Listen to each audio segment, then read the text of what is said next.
Do not plural me in this bullshit, Jordan.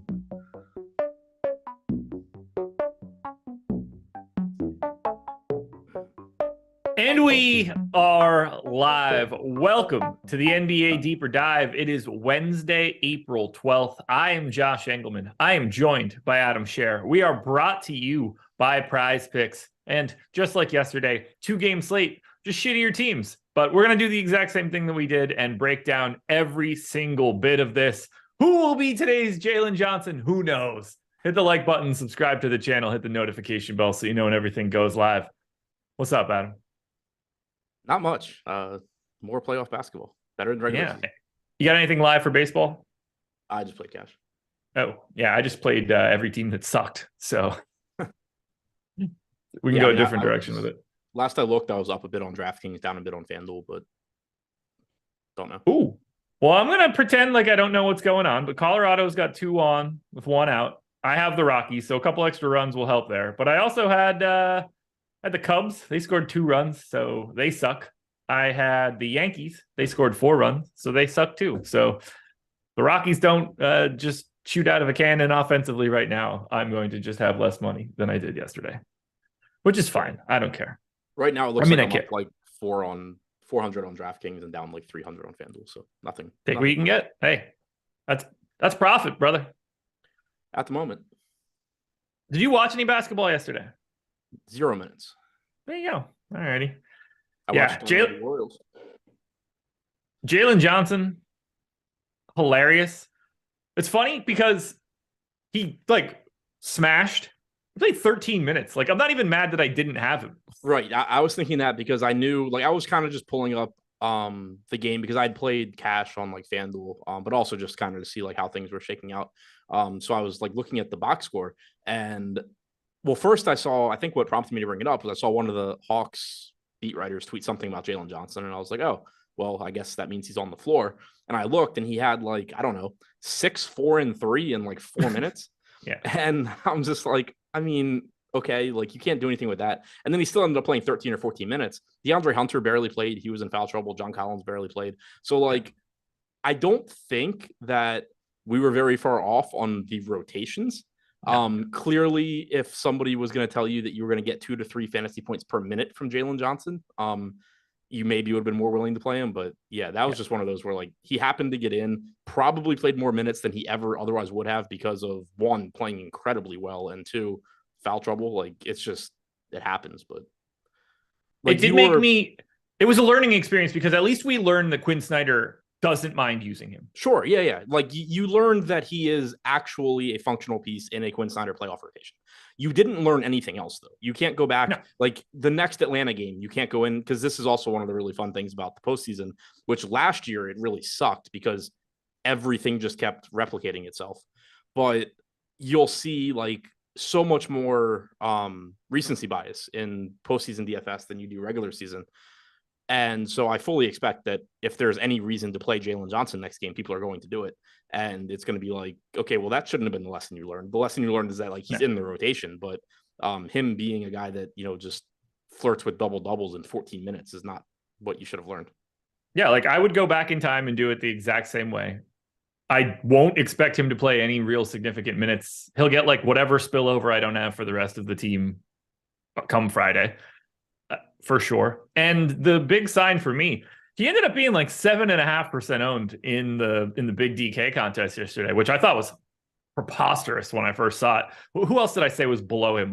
DeJounte Murray was less owned than him, and there was somebody else that mattered. But only 1.5% of 150 maxers had him in entries. That's essentially like not playing him at that point. So I did feel like I was right at that point in time. It does seem like Jalen Johnson got played by largely people that were making bad lineups. Jalen Johnson got played largely by people in this chat that think that we said anything basically wrong about Jalen Johnson yesterday.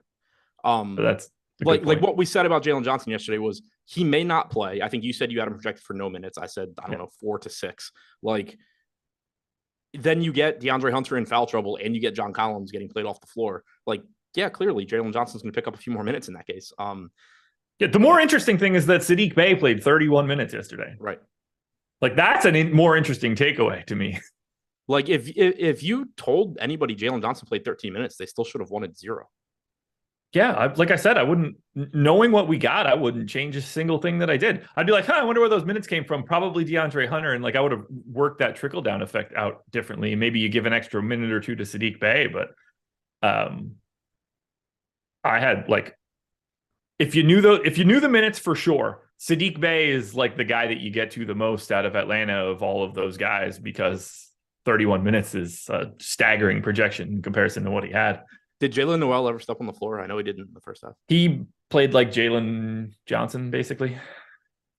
What? He had like, he played like 12 minutes or something. 13 minutes, 9 points. Yeah. Assist or rebound. Was that all in the second half? I thought I looked in the first half and he didn't play. Maybe it was just... I fell asleep during the second quarter. Maybe it was just he didn't play. Maybe he didn't play the first quarter. I mean, he was half as owned as... He was owned like I expected. Not like we talked not like was projected. But he was useless. David Porter knew Norwell was going to play. Dude, you don't even know his fucking name. I wasn't surprised that he played. Like, he was a part of their rotation earlier. He's been hurt so long. Like, I'm not shocked that he got back into the rotation. I just didn't see him being a 40-something% owned play yesterday. Yeah, 100%. We had talked about that. Like, if you expect him to play 12 minutes or something at 20 to 40% owned, you're probably not playing him anyway. He came in, at the low end of that. But yeah, I would go back and not have him again. Same story. I don't care how if anything shook out. He wasn't great. He did show up at the top of some of the contests, but like, if you go back and run optimals, he's not super around the top. That's for sure. Kevin Love got played clean off the floor in 3 minutes. That was good to see. He got beat twice on a pick and roll, and they were like, fucking nope, right. Gone. Broke the glass with Cody Zeller as well, too. So didn't see that one come. Didn't go well for him either. All right. Well, what was it? Atlanta had like 26 offensive rebounds or something. Yeah, and like, I think Capella had all of them. Capella had 4 points and like 22 rebounds or something. Yeah, I don't remember what point I looked at, but he had, I think, 3 points and 17 rebounds. Okay. Yes. My expectation was that I didn't think Jalen Noel was going to play based on the Q tag. The moment he's available, I'm not surprised at all that he plays. Right. Our entire conversation was he's questionable. He may not even be available. If he is available, he's not a guarantee to play, was the entire conversation there. Yeah. I didn't play him. I'm happy that I didn't play him. You can check the receipts. It's all out there. I did exactly what I was saying. It's not like I went out there and played 67% Jalen Noel after talking shit about him the entire show. That's not how it works. Slow-mo had like 8 stocks. That was pretty irritating. He was the one guy that I didn't really get to. Lowry was better than you guys. So what are you talking about? People are just making shit up. We said he should be. Malakar, you're around here all the time, man. You're out of your mind. I'm pretty sure I called Kyle Lowry the best player on yesterday's slate. We talked about whether 80% was too high or not. Like, yeah. I played like 65 or something. I think that's where he came in. I mean, there's not a person on the planet that expected Kyle Lowry to go out there and drop 30 points. Yeah, so we said he might play 30. Yeah. But like, that scoring game was not the case.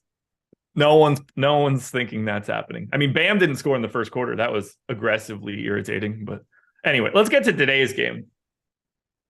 No, neither Adam or I would have ever said don't play Lowry. He's the first guy you put into a cash lineup yesterday. We're not saying don't play that dude. On DraftKings, not on FanDuel, but yeah. Right. Yeah, I had Lowry from the moment the day started. Yeah, and as far as I'm concerned, I didn't miss Jalen Johnson. I would not go back and want that. That one that happened because we said it. Right. Yeah, no, I mean, Didn't miss shit on Jalen Johnson. No, not at all. Don't feel good if you had him. Chicago Bulls, 5.5-point dogs in Toronto. 213 total, I think. Let me make sure that I'm going to refresh that. 212.5, 6-point line now. Let's talk Bulls here. They're kind of like yesterday's Heat in that they've got like three dudes at the top, massive ownership. 40% right now coming into DeMar DeRozan, 64 coming into a $7,300 Zach LaVine, and another 50 coming into $7,400 Vooch. When you look at the Bulls, which one of those guys do you want the most? I mean, the answer for me is pretty much always LaVine, and I guess that's the answer again today, just because shooting guard, small forward's a little bit easier. He's also slightly less expensive than the other two, but they're all really comparable. And I agree with your point that they are similar to the Heat as far as, yesterday was Hero, Bam, Butler, all in this price range. Today it's LaVine, Vooch, DeRozan. They're all getting a ton of ownership. LaVine getting the most, again, I think because of shooting guard, small forward. But yeah, all three of these guys just look very good. Agreed. And I'm expecting bigger minutes. I figure 39, 40, something like that for DeRozan, for LaVine, and then probably something like 37 for Vooch. Are you seeing it like in a comparable way? I didn't hear what you said. I said something like 39, 40 minutes for DeRozan, 39, 40 for LaVine, about 37 for Vooch, maybe a minute or two behind them. Yeah, that also is reasonable. Okay. Do you see a guy in that group that you would naturally want to get away from? Because I can tell you right now, I'm light on DeRozan.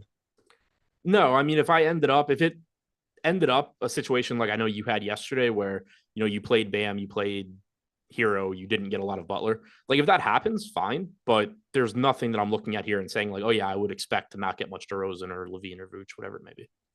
I got to pause this conversation for the top three Bulls for right now. I got to loop you into my discussion that I had with Laffy earlier because I don't think the chat's going to stop. Why do you think we don't, as a society, drink human breast milk? Wait, what permanently? The hell are you talking? I'm still trying to read like stupid ass Jalen Johnson takes, and you're talking about drinking breast milk. What? Why say they wouldn't have played Johnson after knowing he balled? Top two scorers, both 170K, had Johnson. That's not how I evaluate how I should play. Yep. Yeah. Just. Yeah. No. I mean, if I guess the miscommunication here is certainly would have played Jalen Johnson if I knew his exact score. Yes. If Jalen Johnson's playing 13 minutes, you're still not touching it. Correct. Why do we as a society not sell, have available, consume human breast milk all the time? Why is it cow? I have no idea. Okay. Laffy and I had like a 15-minute conversation on breast milk today during the strategy show. It was a new one for today, but that was my thought. I don't know why they don't. I don't know why we don't. I don't know why you can't just go get a pint of it on a shelf in a grocery store. I think somebody probably has it right. It would be really expensive. I mean, that's no reason to not have something. You would think that would actually make it like a product on its own. Right. I just all I picture is like a giant warehouse where you would normally store other wares, but it's just a bunch of women pumping. I don't know. I don't know why it doesn't exist. Is it illegal? I have no idea. No idea. You have to figure there's a market for it, right? No. All the people that are lactose, dairy, people that don't eat or drink dairy. I assume you're going to be good to go with the human version. Yeah, I have no idea. Anyway, let's get back to the Chicago Bulls. I don't want to say too much on DeRozan, LaVine, or Vooch. They're massively owned. They should be played. The only thing that we can do is talk about them when we get to the end of the show in terms of the context of comparing them to other people. But full stop right now, no one lower than 40%. You got to play the Bulls. So now, there are two other guys for the Bulls that are receiving any reasonable ownership. 25% is coming into Patrick Beverley. He's 4,400 point guard, shooting guard. 19% coming into Alex Caruso, 3,900 point guard, shooting guard. Who do you prefer between the two? between Caruso and Beverly. Correct. I think they're really similar. I guess slight edge to Beverly. Okay. Any particular reason why? Playing time, I guess? Yeah, playing time. But again, I think that's very volatile also. I mean, we haven't projected 2 points higher. So what's your expectation for Beverly playing time? Because I could see this going like one of two ways today. 30-ish. Yeah, that sounds about right. I dropped down to 28 earlier. Caruso, I think, really has some variability because if they're ahead by a bit, I think they want more playing time for Caruso, and he can get. I just don't know how much his body can handle. To me, 18% owned, 3,900 with that MPE. He's underrepresented today. Yeah, I think there's a lot more ceiling. Yeah, especially if they're ahead, like you said, and they want him out there for defensive reasons. Like 3,900, we do have him going underowned. We have a 27% chance of Caruso being optimal, 24 for Beverly, 26% ownership coming into Beverly, only 18.5 to Caruso. So we do have him going a bit underowned. And I'm with you. Like there's definitely ways this game plays out, whether it's Beverly foul trouble, whether it's them being ahead and just giving Caruso more minutes for defensive reasons. There's ways this plays out where Caruso just ends up being a really good play. I like him a lot. I just don't know what to do with his minutes. I had him a little bit higher earlier. I brought him down to 25. I don't feel comfortable about it. I think I might give him that other minute. It also is a testament that like Toronto is the favorite here. The implication would be Toronto is leading and Caruso would be less interesting. What do you want to do with the rest of these Bulls? Is there a path for you for Patrick Williams, for Kobe White, for Dosunmu? Do you take a flyer on an Andre Drummond? So, I mean, do you expect Drummond to be in the rotation today? Because I kind of don't. I can see getting a rotation if you need to at some point in time against Jakob Poeltl. I don't think that's going to hurt you too much in this spot. If you tell me that it's Derek Jones playing like 9 minutes instead of Drummond, I think that's very reasonable. Yeah, I don't have a great feel. That's kind of what I was getting at, because it's not like Toronto has, outside of Poeltl, true centers. They just run all these 6'9" dudes out there at any position on the floor. It just really strikes me as a spot where Derek Jones plays more, which doesn't necessarily mean I want to play Derek Jones, but I'm not getting Derek Jones or Andre Drummond with the minutes that I have remaining. So I don't actually care who I give those final 9 minutes to. If you're going to low owned guys here, I think White and Williams are the two. $5,300 for White is just like a very difficult price tag. He's sort of like today's Dennis Schroeder. Yeah, I get why he's low owned. We have him we have his ownership like half of his optimal percentage, but it's still like a 7.5% optimal percentage. Yeah. It's not a lot to like here for Chicago. Like they don't have the same bench that Miami has for yesterday. Right, although Miami's bench was dog shit. Yeah, I was gonna say the rest of the Miami guys all pretty much actively sucked for us yesterday, but you had more to like going into the slate from Miami. Okay. I don't have anything else here. I assume Zach LaVine would be pretty close to a lock for a cash game on DraftKings, given his position, his price, and his current ownership. I would think so, yeah. Okay. I've got nothing else for the Bulls. Do you? Nope. All right. It was an easy one to get through because it's just the top three and that's it. I will say right now, I'm going to be very light on DeMar DeRozan. So another guy that's been a thorn in my side since I've started doing DFS content, because the last time that I was just like, hey, I don't have any DeMar DeRozan, he went out and set the Toronto Raptors scoring record that night. But did you load up on DeMar DeRozan when he was playing the Bucks because they spurned him in free agency? Oh, interesting. That's the way to do it, right? Yeah. Well, if you avoided him that day, you missed out on 8 total points. 844 people in the house, a little over 100 likes already. So thank you guys for hitting that like button. Do it again if you haven't done it already. And schedule for the rest of the day. Simple. NBA Live Before Lock coming up after this, taking you all the way to 7 and probably then some. I honestly don't know right now. PGA Live Before Lock going on tonight as well from 8 to 9. So you've got 2 more live shows coming up after this bad boy. Lucky day for everybody trying to watch stochastic content.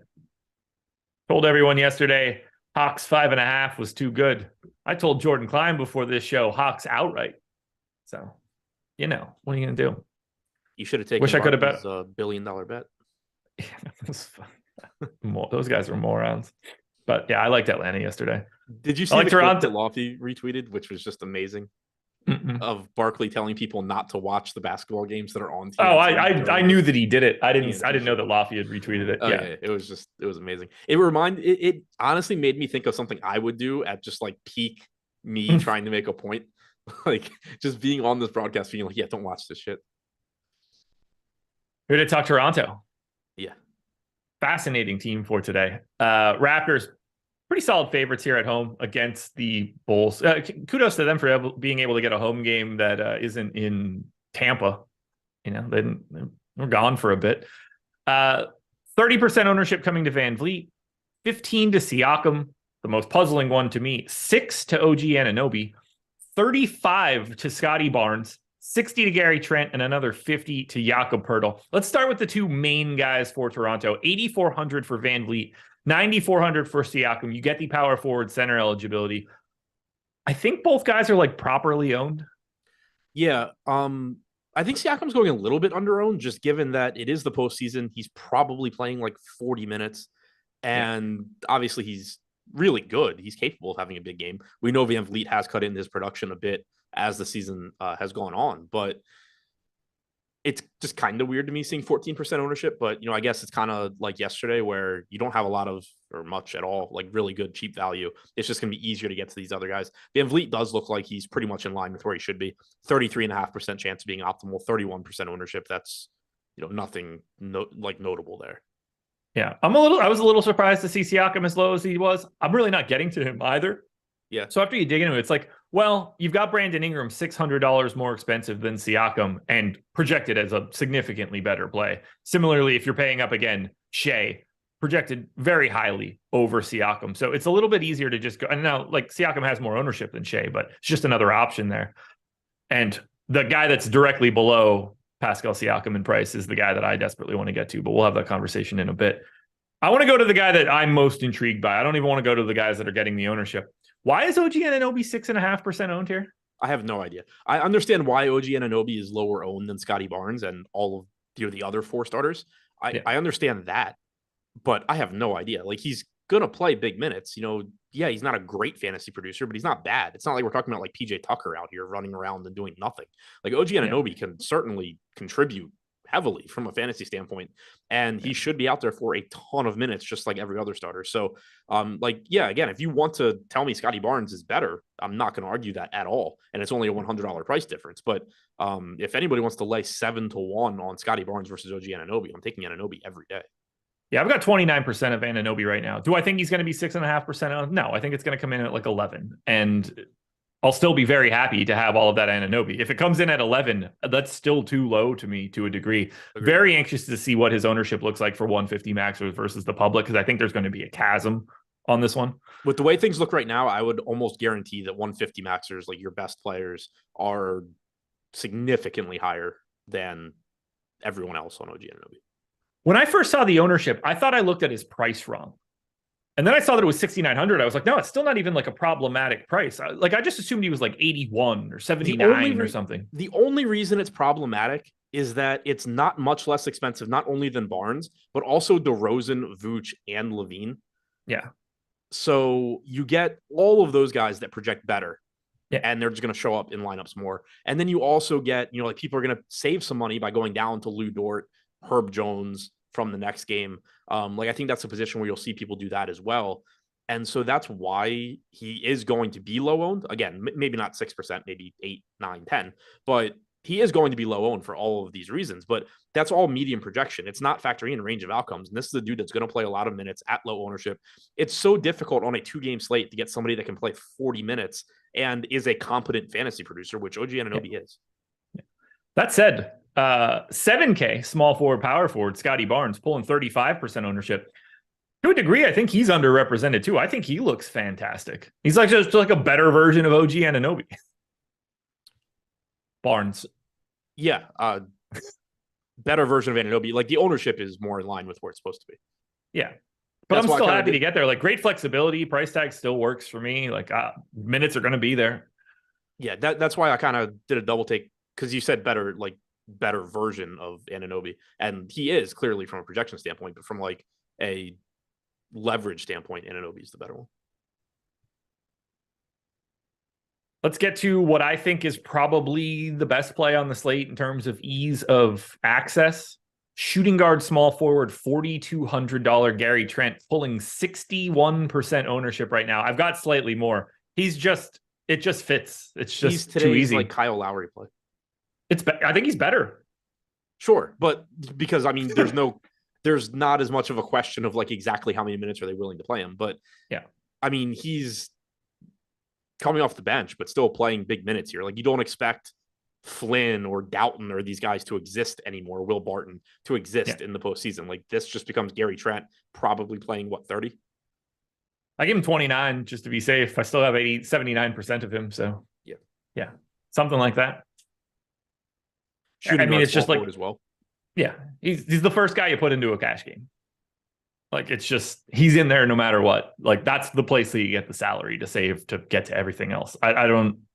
It's to me, it's the easiest thing that you can do today is to click on Gary Trent's name. And not only that, the matchup itself, amazing for Trent. Chicago Bulls, 28th in giving up threes. They give up threes like it's their job, particularly non-corner threes above the break threes, which you're going to get out of Gary Trent.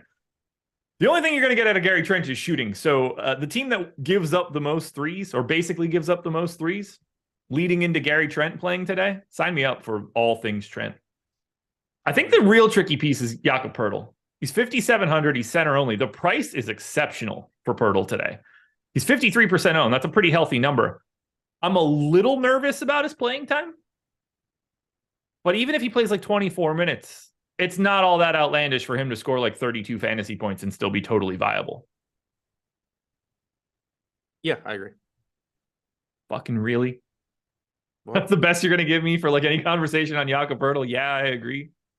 Oh, I mean, he just looks really good. Like he's 5,700. He's just a really obvious value. Like 53% ownership, 43% chance of being optimal. He's going to play big minutes. I think he's one of the most mispriced guys on the slate.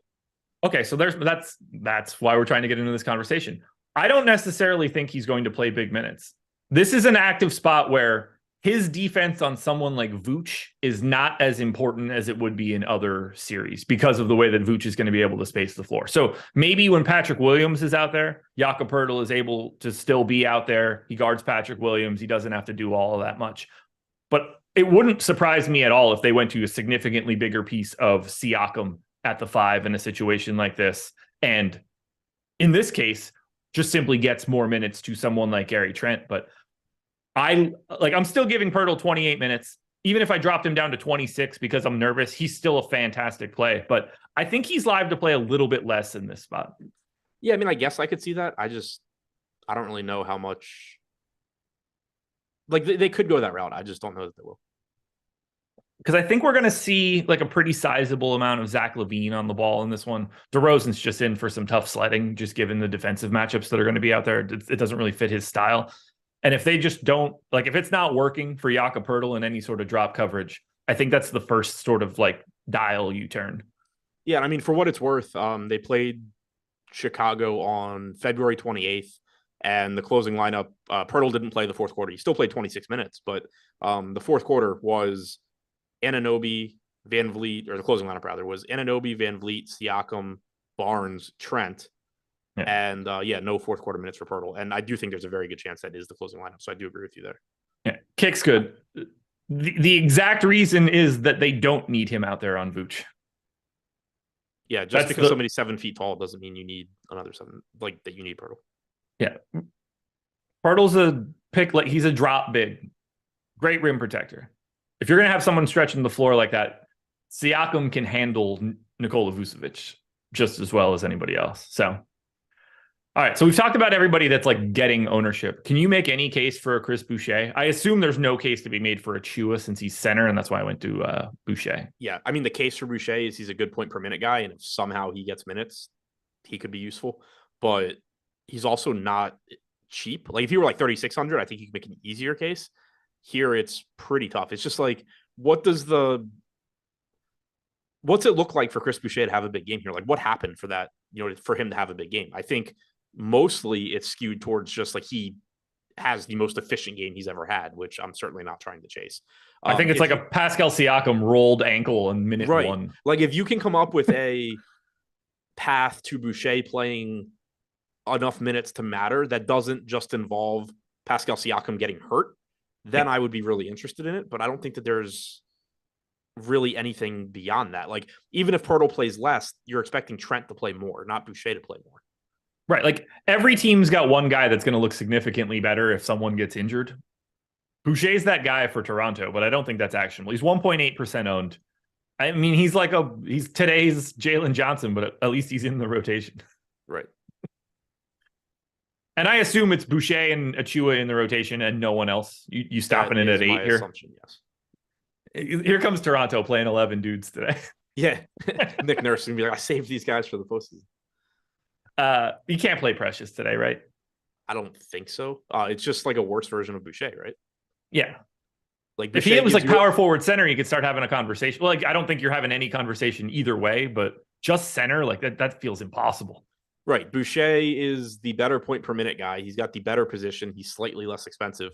If I'm going to one of them, I would go to Boucher. I'd be more likely to, like, if I'm at the point where I want to take a shot on Precious Achua, I'm saving even more money and just like hoping I get an Andre Drummond day. I mean, really, I'm just playing Larry Nance over all these guys. Well, that's a discussion point that we will get to in a little bit. Do you have anything else for Toronto? I don't think that there's much else that we can say here. Nope. Well, game one already in the books. So now we're going to talk a little bit about PrizePicks. They are the presenting sponsor of this show. They are I do a video for them every single day. There's a relevant slate for the NBA. You won't get one tomorrow, but you will get one again on Friday. You're picking player props, over-unders. Put together 5 on one card. You'll net up to 10x your entry fee. But even if you go 4-1 or 3-2, you'll still get some money back. And if you'll go 2, you get 2x your money if you go 4-1. If you put together 6 on one card, you get 25x your entry fee. Same scenario. Work your way down. You don't have to go perfect on PrizePicks. They've got 1,000 sports: NBA, MLB, NHL, PGA, soccer, tennis, League of Legends, MMA, KBO, cricket, Call of Duty. There's some NFL season-long props on there right now. All sorts of different options. If you click the link in the description or the one that's in chat, you can get up to $100 on your first deposit. Take advantage because we've got tons of PrizePicks content at Stochastic or on our Odds Shopper YouTube channel. I'm going to hit Adam with a couple props here. Fantasy scores. It's what we're talking about right now. It's the most important stuff we can do. Let's go to Toronto. Let's start it off with Fred VanVleet. Over under. This one's simple. 38. Give me a second. My computer froze. Just use your head. Over? There you go. Yeah. Okay. Over.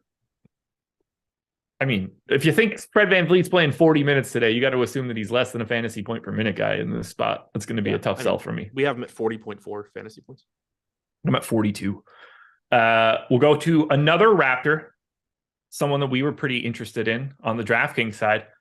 How about 28 fantasy points for OG Anunoby? Over. Agreed. I got him at 32. A lot of these lines just feel like they're getting underrepresented from playing time perspective. So we'll see where we actually end up. Alex Caruso. He runs this website.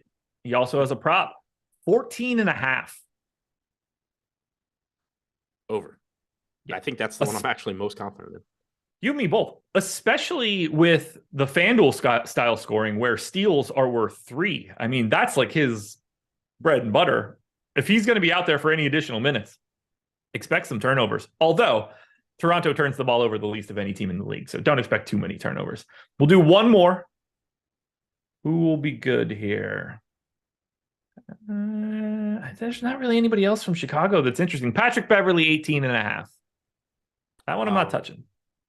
I'll say that one seems like about correct in my head. Yeah, we have him at 19-1. All righty. Sign up at PrizePicks, folks. Amazing sponsor. Happy to have them. Where did I lose my... Did I close everything? I closed everything. Ooh, Chrome crashed. Even better. First, I was just like, man, I lost all of my tabs. But as it turns out, well, I did lose all of my tabs. At least that's easy to Pretty annoying. It is. It is. We're already back. Boom. So we're going to... Oh, I didn't know this game tipped at 9:30. That's fun. OKC, 5.5 point dogs in New Orleans, 226 total.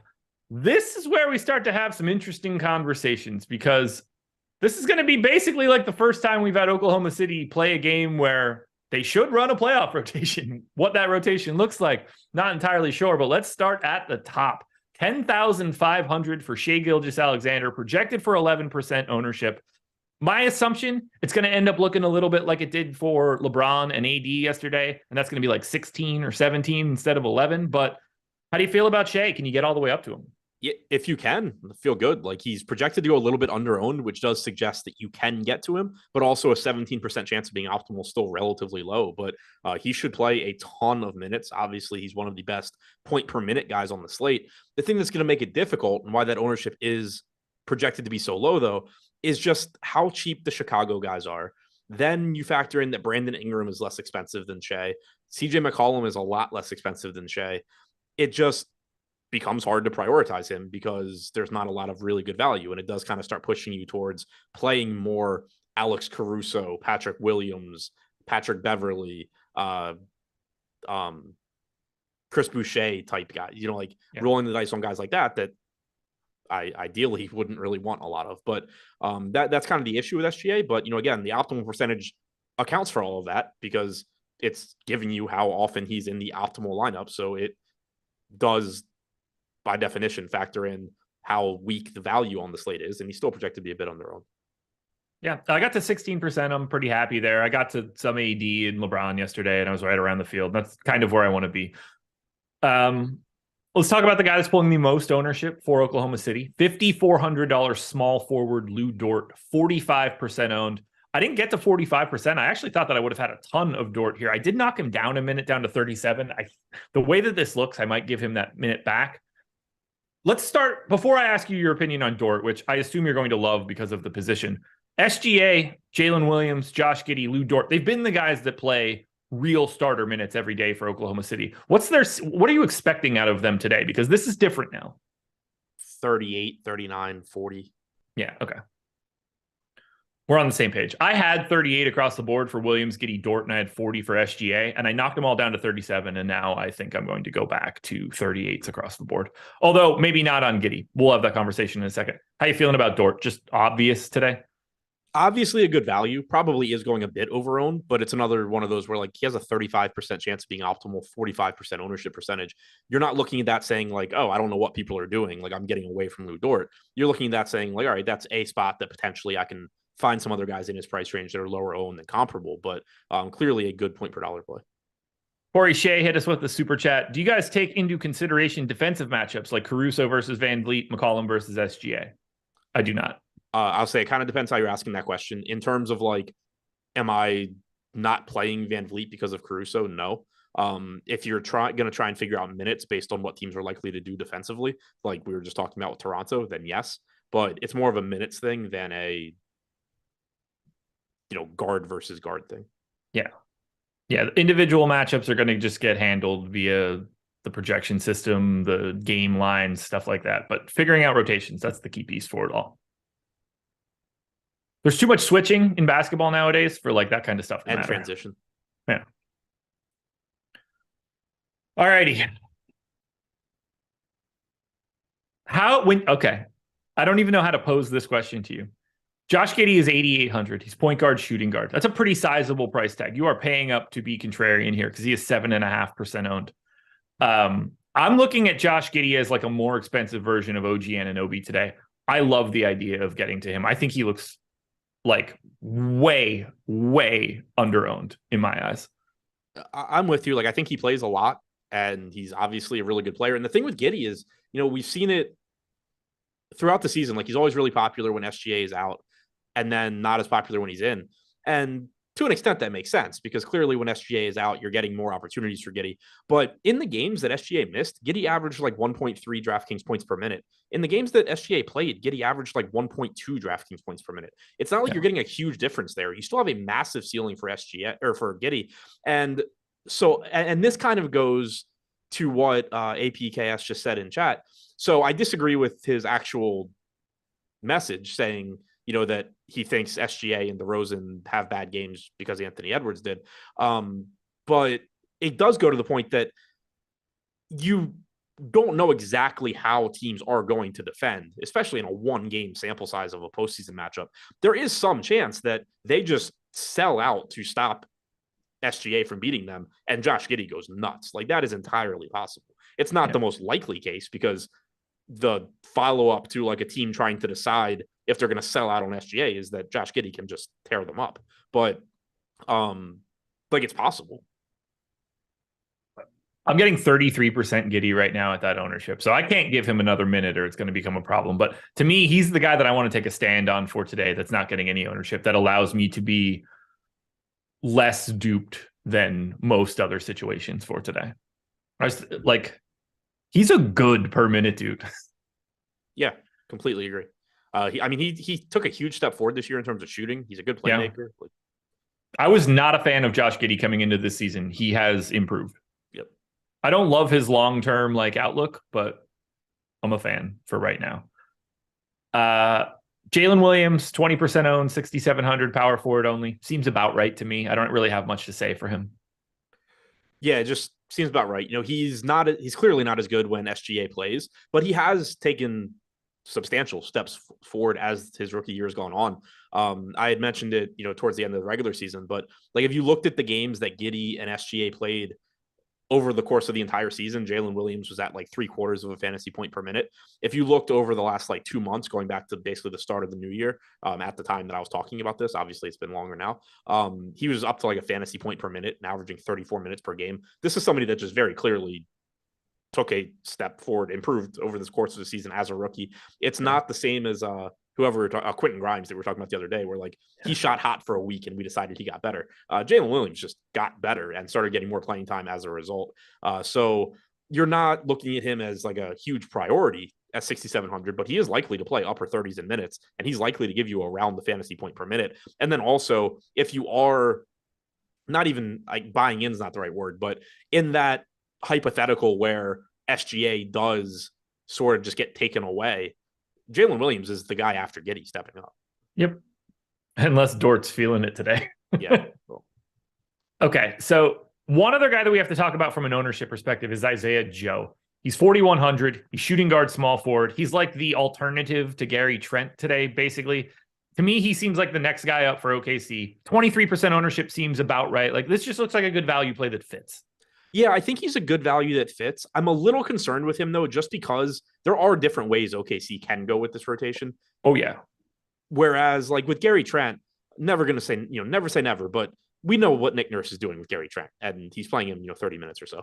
With Isaiah Joe, like, you're probably getting pretty substantial playing time for somebody at 4,100 that is a decent point per minute guy, obviously can shoot really well, probably playing, 26 minutes or so. But when you look at OKC, there's a very long list of guys that it's just like, you at least have to entertain the idea that when you look back at this game afterwards, you're like, oh shit, Saric played more minutes than Joe, or Wiggins played more minutes than Joe. Those, the two in particular. But there's also the non-zero chance that like Mann or Waters or Jang play minutes that we're not expecting. But like, there's ways this rotation can go where it's like, all right, I didn't expect that, but I'm not surprised. With a team with Gary Trent, a team like Toronto, if Gary Trent starts losing minutes to guys like Will Barton or Malachi Flynn, like, I am absolutely shocked. Yeah, exactly. Well, I don't have much else to add for Isaiah Joe. This is where we get into the real conversation, because I think there's something to be found from OKC. I just don't know what it is. Is it $4,300 center option Jalen Williams, who's getting 6% ownership? Is it $4,600 shooting guard small forward Aaron Wiggins, who has become a pretty firm piece of the rotation down the stretch? Or the one that's not getting any ownership that I find at least mildly interesting for this matchup, is it $3,900 power forward center Dario Saric? That's the one I'm most interested in. Yeah. All right. At least we're talking. Now we're talking. Let's do this shit. Let's get into it. So for one, he's just the best point per minute guy of the group. Yeah. Like, he's, when you talk about somebody like Aaron Wiggins, one, he's more expensive than Saric, but two, you need to get Aaron Wiggins playing those minutes, and then you need to get Aaron Wiggins playing better than Aaron Wiggins normally plays. Dario Saric, you just need the minutes. The dude's going to produce if he's on the floor.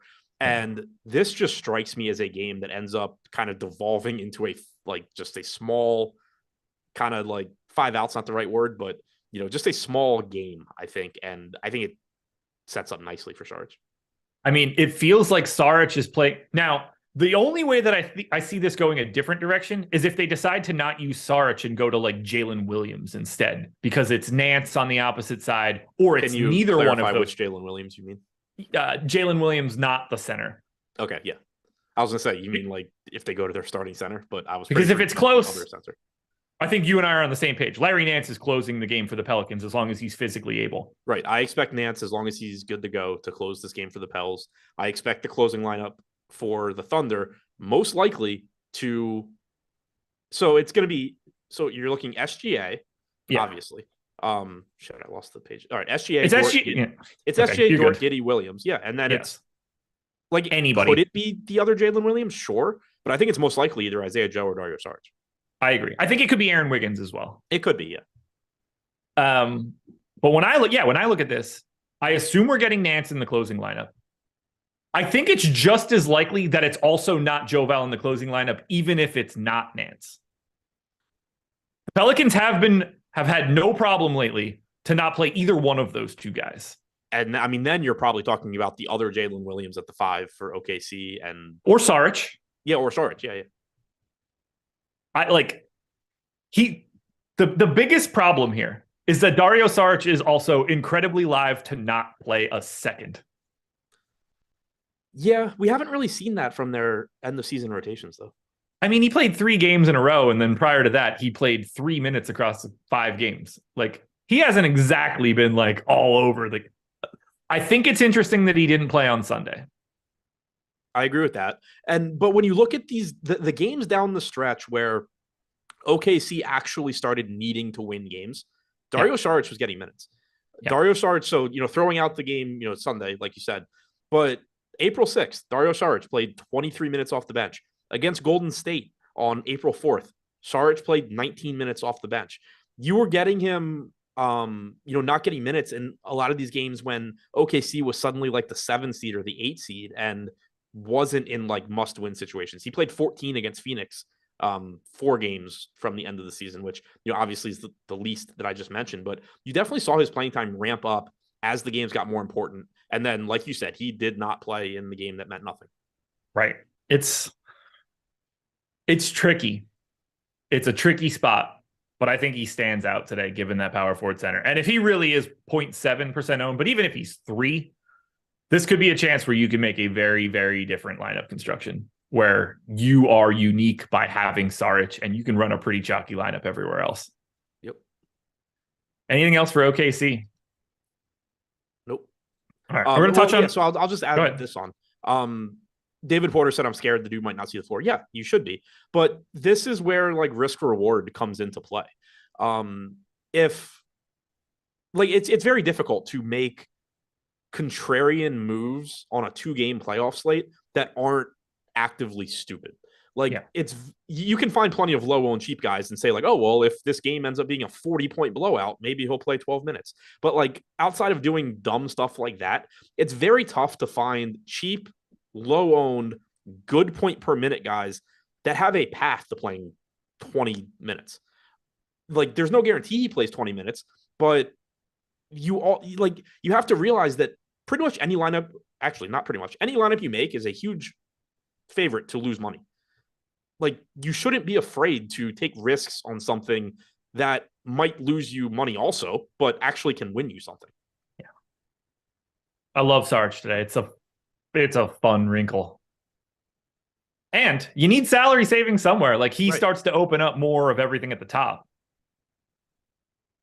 It's fun stuff. All right, I'm going to hit you with this super chat from Corey Shea. He hit us with the other one for defensive matchups. Rank these players: Beverly, Joe, Caruso. Joe, flip a coin. Yeah, I kind of feel like flip a coin between all 3, but probably Joe. I don't really have a good answer on the Chicago guys. Yeah, it's Joe first to me. Yeah, I agree with that. All right, let's close out with the Pels. Right now. We actually have Beverly projected. We have Beverly and Caruso projected ahead of Joe, which is interesting. I mean, Joe's been like their main bench guy for so long now. Yeah, I feel best about Joe, but same. It's I mean, tricky. I think it speaks to how close this is. We have right now we have Beverly at 18.8 DraftKings points. We have Caruso at 16.8. We have Joe at 16.4. That's in 21 and a half minutes for Joe. He certainly could play more. That's in 24 and a half minutes for Caruso. That's a good projection, but certainly could play more. And that's in 28 minutes for Beverly. So really, it just kind of ends up being they all look very similar if you account for the fact that like Beverly's not projected to his ceiling. Definitely not. Like he could play 36, but 28 is like where you would, I don't know, 24 and 21 seem more like not floors, but like sort of borderline bearish cases for Caruso and Joe, whereas 28 seems like expected for Beverly. Agreed. So we got a Q tag on Larry Nance, which is a bit of an elephant in the room. And like, we know that he's not healthy. Right. We've no idea how this dude's going to shake out. This team's getting a ton of ownership.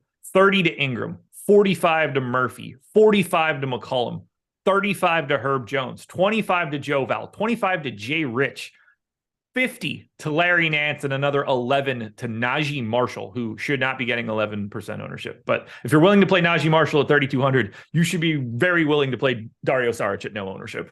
Neither here nor there. Let's have the Joe Val, Larry Nance discussion right now. What's your expectation for both guys today? 22-26 in favor of Nance. Yeah, that's what I did here. I think Joe Val is live for 20. And it would really surprise me if he played more than 26. Agreed. This just feels like a really bad assuming spot. Assuming Nance plays. Right. Well, I mean, even if Nance doesn't play, it could go side. It's not like Oklahoma City is just trotting out real big centers that are a problem. So, right. Like, if Nance can't play, I think they're way more likely to just go small 5 out for aggressive minutes than to dust off Jackson Hayes today. Yeah, I could. Now, if it's from the jump, I think Hayes probably gets a rotation, but they're going to be playing a lot of 5 out basketball. Yeah, and I mean the game against the closing lineup in the game against Minnesota on April 9th was Ingram, Jones, Murphy, McCollum, Josh Richardson. That was a game that Larry Nance played 17 minutes. It was a game Joe Val played 22 minutes. They played 39 together. Yeah, you could absolutely see that same closing lineup here. Yeah. Who do you like the most on the Pels? That's a tough one. I mean, who I like the most, Ingram, but he's also he's difficult to get to. He's 10K, but huge minutes. Obviously, you've seen the entire offense running through him ever since he came back from injury. We've talked about it a lot on shows, but still absolutely love getting to Brandon Ingram. He is getting like almost three times the ownership of SGA, which again, I think Ingram's the better play, but that is a potential pivot spot. CJ McCollum at 7,900 should play a ton. He's still been a fantasy point per minute guy, even with Ingram taking on the bigger role. So I certainly like that. Then you get into the wings, Trey Murphy, Herb Jones, just being strong 5 to 6K-ish, value guys that are going to help you round out lineups. I do like Josh Richardson, 25% ownership, 3,700. He just is the kind of guy that I think shows up in a game like this where there's so many ways for him to get extra minutes here, whether it's foul trouble to one of Murphy or Jones, closing lineup, like we were just saying, they ran out there against Minnesota where Josh Richardson's closing in place of one of the centers. And he's only 3,700. Like there's a lot of ways for him to get minutes here. I don't think Larry Nance should be twice as popular as Josh Richardson. I agree. That seems aggressive to me. I don't even necessarily think that Larry Nance should be 50% owned today. No, I agree. Like, how do you feel about him though? Because 38, are you willing to play him and Joe Val together? This is sort of the Okongwu fucking worked yesterday. Did it? I didn't they both. One thing that Capella had 22 boards and Okongwu nuked. It was a real done. I mean, it's kind of the same answer for me. I typically don't set a lot of rules on a 2-game slate. If I'm playing like one lineup, I'm probably going to just find something to do other than Joe Val plus Nance. If I'm playing 150 and I'm getting a little bit of Joe Val plus Nance, I'm fine with that because one, Nance could just play 22 minutes off. Like, let's say you get 26 minutes for Joe Val, 22 for Nance. Nance could still end up being the best sub 4K play on the slate. Yep. And then also you're getting some added amount of uniqueness by playing them together.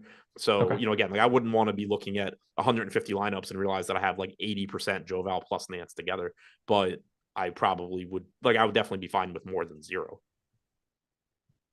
Thoughts on Najee Marshall's 11% ownership? I think it's perfectly fine. Feels a little high to me. 3,200. I mean, hasn't played more than 14 minutes in the last, since they've had their actual rotation, even cutting Dyson Daniels out for this Sunday game, still only played 12. I get why he's getting some, just feels a little aggressive. Yeah, I think, if you told me it was 8, I wouldn't be like, oh, he's on their own. Right. Any groups for New Orleans, just given the way that they're set up? Not that I would use on a 2-game slate, really. I mean, the groups that I guess you would consider and make your own decision on would be the Joval Nance, and then probably like a max 2 of Joval Nance. Well, that obviously goes with Joval Nance. Like a max 2 like Nance, Richardson, Marshall, probably. Okay. Something like that. Yeah. Because again, like I've talked about it a lot before, but when I'm thinking groups, I'm typically thinking in terms of closing lineups and who won't be out there together. And I mean, you can just do it over the course of a game, like who doesn't share the floor. But from a closing lineup standpoint, because like there's going to be some times that guys share the floor randomly in the second quarter. But from a closing lineup standpoint, Ingram is out there, McCollum's out there, barring injury, fouling out, anything like that. Jones and Murphy are most likely out there, and then your last spot is just Joval, Nance, Richardson, Marshall, basically. Tricky spot here because just like, we don't know what Oklahoma City is going to do. And the Pelicans are live to like really mix it up. Like if it starts ugly, like if SGA is just cooking in the pick and roll and Joval looks lost, we're in for a real hell of a final 3 quarters after it, because they are not going to be shy about just parking his ass. Oh yeah, it can very quickly turn into, what was it, the Dallas game, where I mean he got benched because of foul trouble in the first half, but he came back in, turned the ball over like 5 times, and they were just like, yeah, you're done for the day. Yeah, this is fantastic. Who wins? Matt Butler tweeted at us. I don't know if you saw it, but he said Dagnall and Shea both talked about the Pelicans being the team that doubled him the most out of anybody this year, and that he still averaged 1.4 DraftKings points per minute in those games. Interesting. I thought it was going to be about breast milk. Because the last message I had before this was, hey, Laffy, how goes the search for titty milk? Johnsy in chat said, why would Joval not get close to 30 minutes in a must-win situation? Because in this matchup, he doesn't give them the best chance of winning. Yeah. I mean, he also doesn't play 30 minutes all that frequently. Right. Yeah. I mean, that's for most of the season. He's outside of the stretch where Nance was really banged up. Larry Nance has been the closer most of the season. Like that's the rotation they want to go with. Yeah. But now you're getting an OKC team that doesn't have any bigs anyway. Like there's always the case that like Joval's just annihilating them inside and they stick with him. But like from a defensive standpoint, from just a way the Pelicans typically are going to want to play standpoint, Joval's not the guy that they want out there at the end. Yeah, we got to remember that he is not good and had unquestionably the worst year he's had in basketball. His minutes were down. He was a minus 2.2 defensively in EPM, minus 1.2 for the season. It's a tough sell defensively. And with the way that OKC runs their offense, which is basically permanently 5 out, he's in a bad spot for today. Yeah, I mean, even Jalen Williams, the center, like just steps out and shoots. Yeah, it's going to be like, part of me wants to adjust Joval to not get him because I'm so pessimistic on his outlook for this game in particular. Yeah, I mean, the more we've talked about it and like thought about it, like knowing that that New Orleans is perfectly willing to close, like that was a game they had to win, and they closed without a center.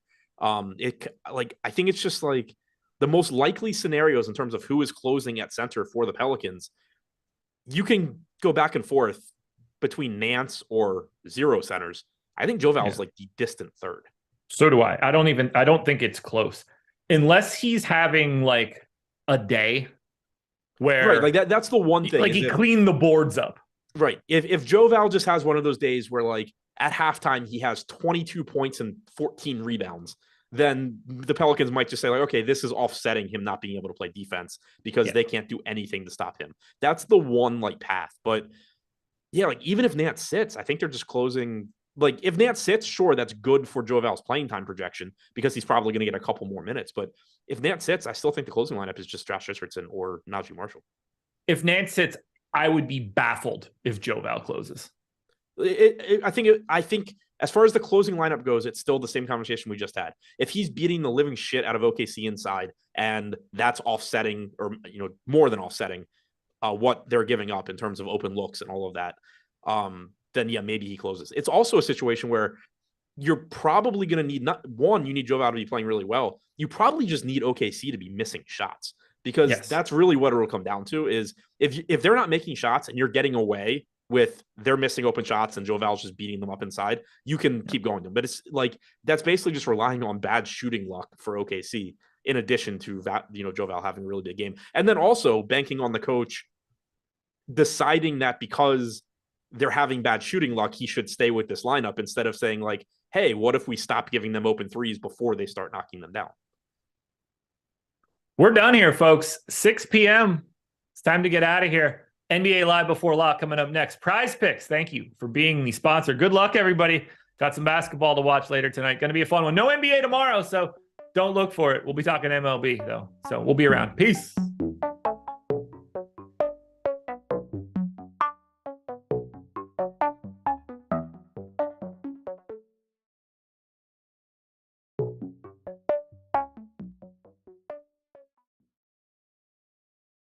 Yo, it's that time of week again. We're giving out some free months of Stochastic Plus Platinum, inducting you fine people into the Hall of Fame right here on the Stochastic Hall of Fame. All you got to do to get involved, become part of the big show, is you're going to see many huge screenshots from today, is download the Stochastic profile picture at stochastic.com/avatar. Tweet your wins at Stochastic Hall of Fame, Stochastic HOF to be exact, and win a free month of Stochastic Plus Platinum, $120 value, and get inducted right here by me. Let's get into it. First up, Andrew St. Clair hit it last night. Yeah, you did. $17,500 in the Friday MLB squeeze. That kicks off the week in a big way here on the Hall of Fame. And then Jake Hari follows it up, our own Jake Hari. Night in the hockey streets. Use the Stochastic NHL Top Stacks tool to get more or some extra Colorado 1 lineups for the top positive leverage stack of the slate. First place, $10K for old Jake Hari there. And these next couple, not qualifying for the free month, but we will have an Odds Shopper Hall of Fame coming up shortly. I don't know if we have. I don't think we do, but it's coming. I had to put them in there because they were massive. Monroe, does this count? No, but you still get up here, which is pretty cool. $4.50 wager, $10,600 win on that. Just massive long shot, 5-leg parlay, $4 in the $10,600. You do not see that often. So congrats, Monroe. That's massive. What about Tim Hutchinson? Thanks to Stochastic.com for the great tools. May not make the Stochastic Hall of Fame, but hitting 5 of these in one day is fire. Yeah, look at the ROI on all of these. Another one, using the Stochastic betting tools, using the Odds Shopper betting tool, the NBA Bet Pro. You know how it goes. MLB Bet Pro, to be exact. It's a beautiful thing. And then last one from a betting perspective before we get to some DFS. Adrian is that guy. I watch the show every day. Thanks, man. $100 in the $7,300 there. Another massive payout on a parlay. So, hey, betting life, betting world's coming to life, and I love to see it. Next up, Kevin D. Missed taking the 5K solo by 2 rushing yards, but still happy on the result. Also not pictured was a 10th. Turned 35 in the 950 last night. Top Stack tool is my Bible. Thanks for all you guys do. MLB solo shot. I missed the 5K solo by 2 rushing yards. What am I missing here, Jordan? 2 rushing yards. Anyway, great wins, Kevin. 600 and 300 there in the solo shot.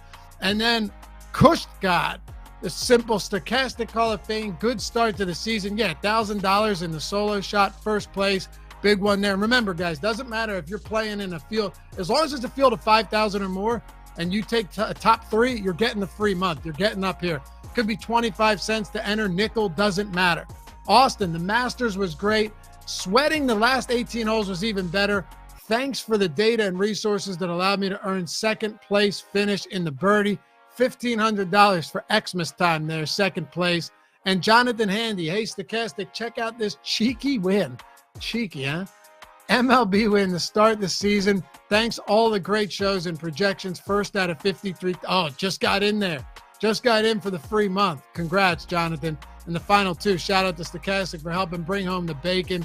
MLB 5K Mini Max. First place, $1,000 going to Brady Smith. And we close it out with D-Fick. It's only $40, but I'll take a solo bink in a showdown with 22,000 entries any day. Just had to leave a little salary on the table. Nice breakdown by Matt Kajeski. Definitely helped. Hey, first out of 22,000. Now you can use the tools to level up, increase the bankroll and the stakes. Congrats to all of you guys. Remember, stochastic.com/avatar. Tweet your wins at Stochastic Hall of Fame with the screenshots. Finish top 3 in a field of 5,000 or more. You're getting up here, inducted into the Hall of Fame, and you're getting the free month of Stochastic Plus Platinum.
What is happening, everybody, and welcome to a Stochastic NBA Live Before Lock. This is where we very seriously talk about DFS, and we don't make any jokes about anything. We just sit in here, we talk about the best plays on the slate. We got projections, ownership projections coming straight from all the tools over at Stochastic.com, and we're sponsored by PrizePicks today. As you guys come in, like the video, subscribe to the YouTube channel. I'm going to be a good boy today. I'm going to be on my best behavior. I am trying to get my DraftKings account reinstated. Please, nobody take anything that I say out of context and try to send it to DraftKings to get me banned in any way. If you don't, which, by the way, if you don't like me, you can just DM me. My messages are open. I understand if you do this to Eric. Don't do it to me, though. Not to me. I'll get ahead of this one. It has been brought to my attention that my jokes are sometimes taken as facts. I have never cheated at DFS, nor do I have any sort of inside information. Quote, Greg Ehrenberg. Quote, Eric Lindquist. I just did the Michael Scott for it. Yeah, there we go. So as you guys could see, my statement has officially been put out. I have never cheated at DFS at any point in my life. I do not have people don't believe this. I don't have access to any of the locker rooms of NBA teams. I don't have any of them. I don't know. I don't even play PGA DFS. I don't have access to caddies. If I did, I would probably be playing. She doesn't even go jokes. Here. No joke. That reference. Never. I've never cheated. I'm an upstanding citizen. And by the way, growth, I was saying this before, 10 years ago, I would have just leaned into it. I would have burned the whole house down and I would have just went harder the other way. Not what I did, right? I'm trying to get this behind me. I'm trying to get my DraftKings account reinstated. So, yes, sir. No, sir. Yes, ma'am. No, ma'am. I've never. Exactly. Never. I'm a good boy. I don't do anything out of line around here. We just sit here. We talk about. Hang on, as somebody who's been banned by Elon Musk, this isn't that big of a deal. You're okay, Greg. You're gonna be all right. It's gonna happen. Never played 600 lineups. Not only that, I don't even know a woman to talk to who would collude with me. It's not even within the realm of possibility. I don't engage with other human beings. Oh, colluding is what we're calling it now. Outside the house, never been there. Don't even know it's outside. There's these windows here. I don't know what's on the other side of them. You're like Brendan Fraser in that crappy movie with Alicia Silverstone. You know the one I'm talking about? It could be any number of Brendan Fraser movies. It's all of them. Okay, that's true. Mummy was fire. Stop it. It was not. Come on. Mummy was a Knocks on the Moon. It was so great. I'm sorry. I should not badmouth any movies. I don't know what connections your wife has to any movies that I also see. There's no matter what I say, I'm just digging myself a hole here. There's nothing I could say. I'm going to get in trouble with your wife. I'm going to get myself in trouble. Listen. Welcome to 2023, Greg. Welcome to 2023. Tread lightly, as Walter White would say. I have read all of the rules and regulations in the DraftKings terms of agreement per the request from earlier. I've read all of them. I have not broken a single rule ever in my entire life in anything. I don't even jaywalk. I look both ways before I cross the street. Occasionally urinate in public, but whatever, right? As long as you're not in your school zone, is it that big of a deal? I don't think so. So let's get my DraftKings account reinstated now and answer some of your guys' questions about tonight's 2-game NBA slate, night 2 of the play-in games. So last night we had some good ones. Your Minnesota Timberwolves, Eric, and Neil's Minnesota Timberwolves lost in overtime to the Lakers. They put up a fight though.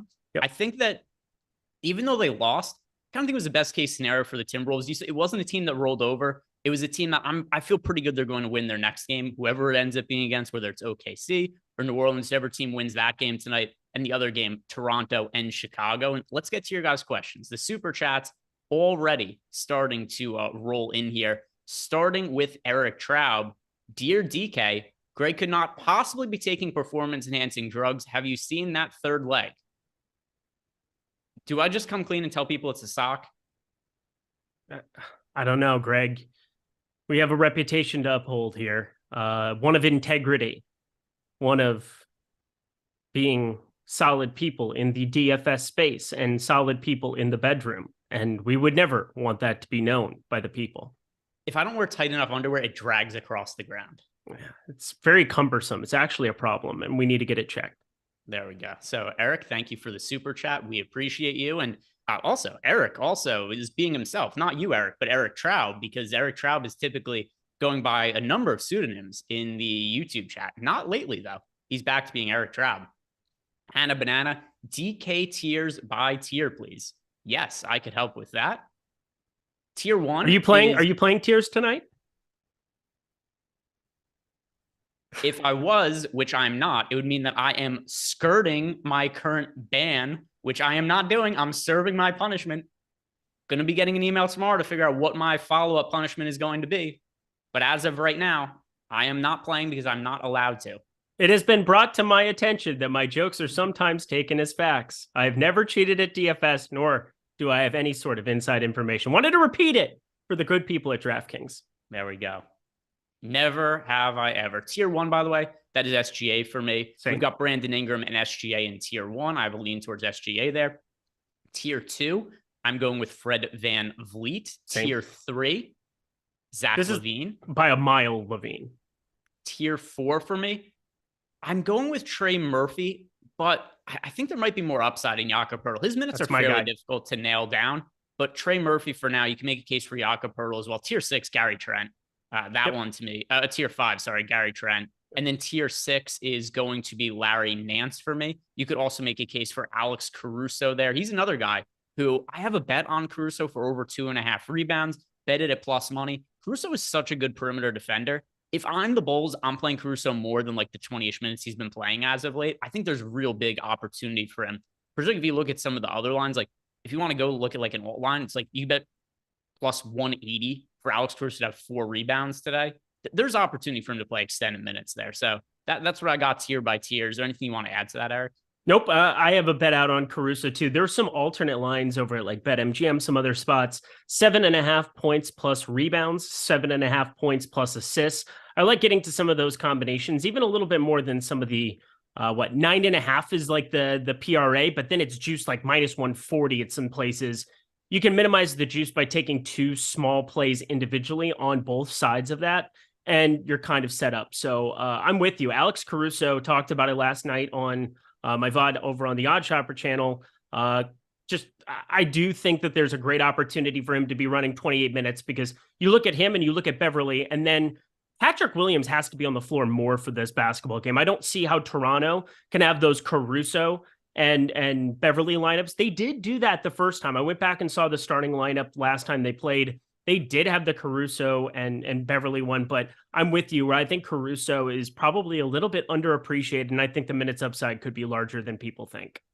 And we have the next super chat here is from Avi Schreier. Avi wants to know, can you rank these players on FanDuel, please? And then, oh boy, there's a bunch of them. So let me pull up the FanDuel lineups I've built. Still a lot of play on FanDuel, by the way. Hey. But Avi's question is FanDuel related.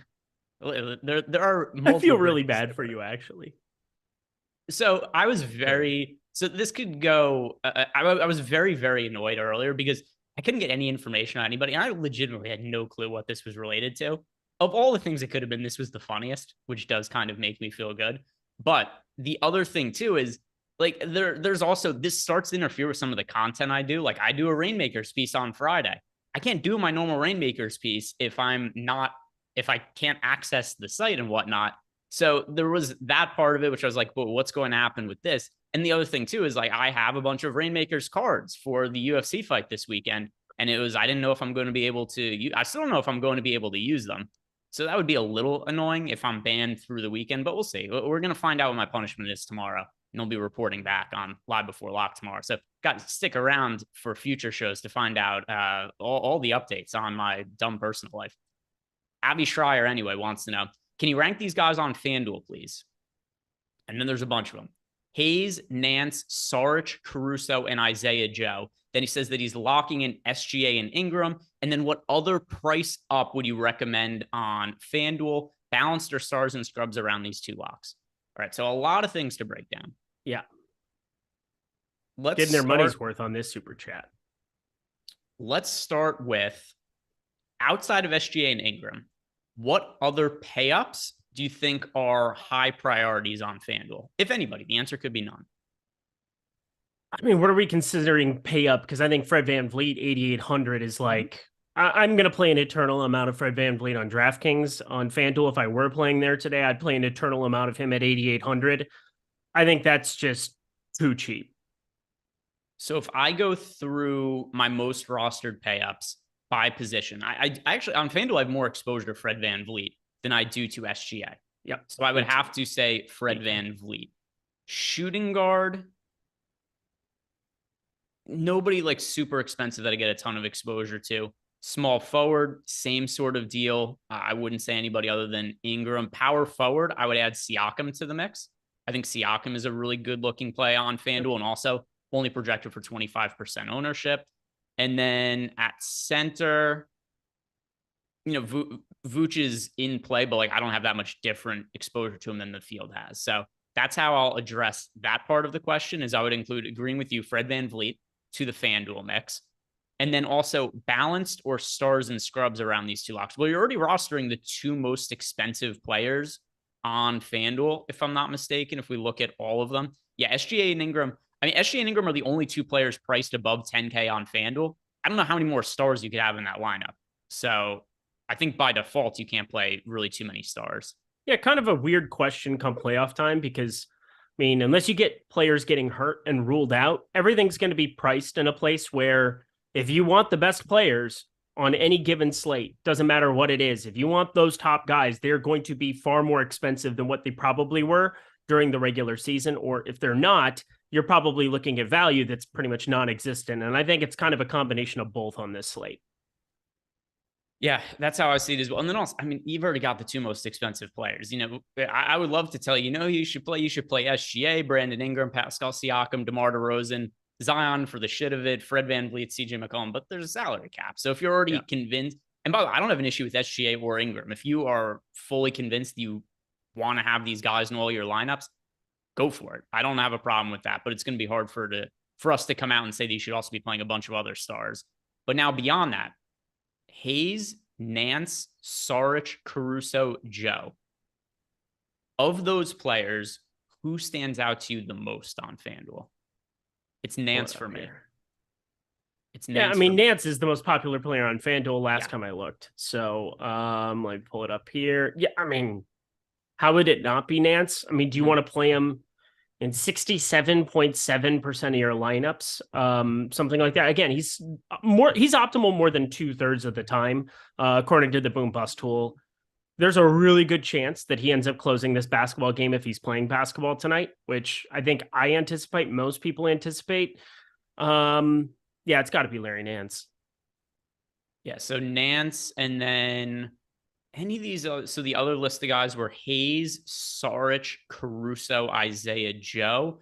Yeah, I wouldn't call any of those other guys priorities. The one I'm most interested in, though, is Alex Caruso. I just think there's a wide range of outcome with his minutes. And just for me personally, I think Caruso is a better basketball player than Patrick Beverley. I think he's better than Kobe White. And I think that Alex Caruso has the potential to play extended minutes. Talked about him briefly before in the last few games in the stretch of the regular season. Did not play a ton. 19 minutes against the Hawks, 18 against the Mavericks, 15 against Detroit. I think we see the minutes pick back up today. He is such a good perimeter defender. I think it would be a mistake if the Bulls decide they're going to play Kobe White and or Patrick Beverley significantly more than Caruso today. So I like Caruso quite a bit. Of those players, I'm going to say Nance and Caruso are the highest priorities. Caruso on dunks and threes is the highest rated defensive player, period, full stop. Yeah, and John, I'm fairly sure it was John Hollinger wrote an article last week, or maybe it was 2 weeks ago, saying that he doesn't even think it's up for debate.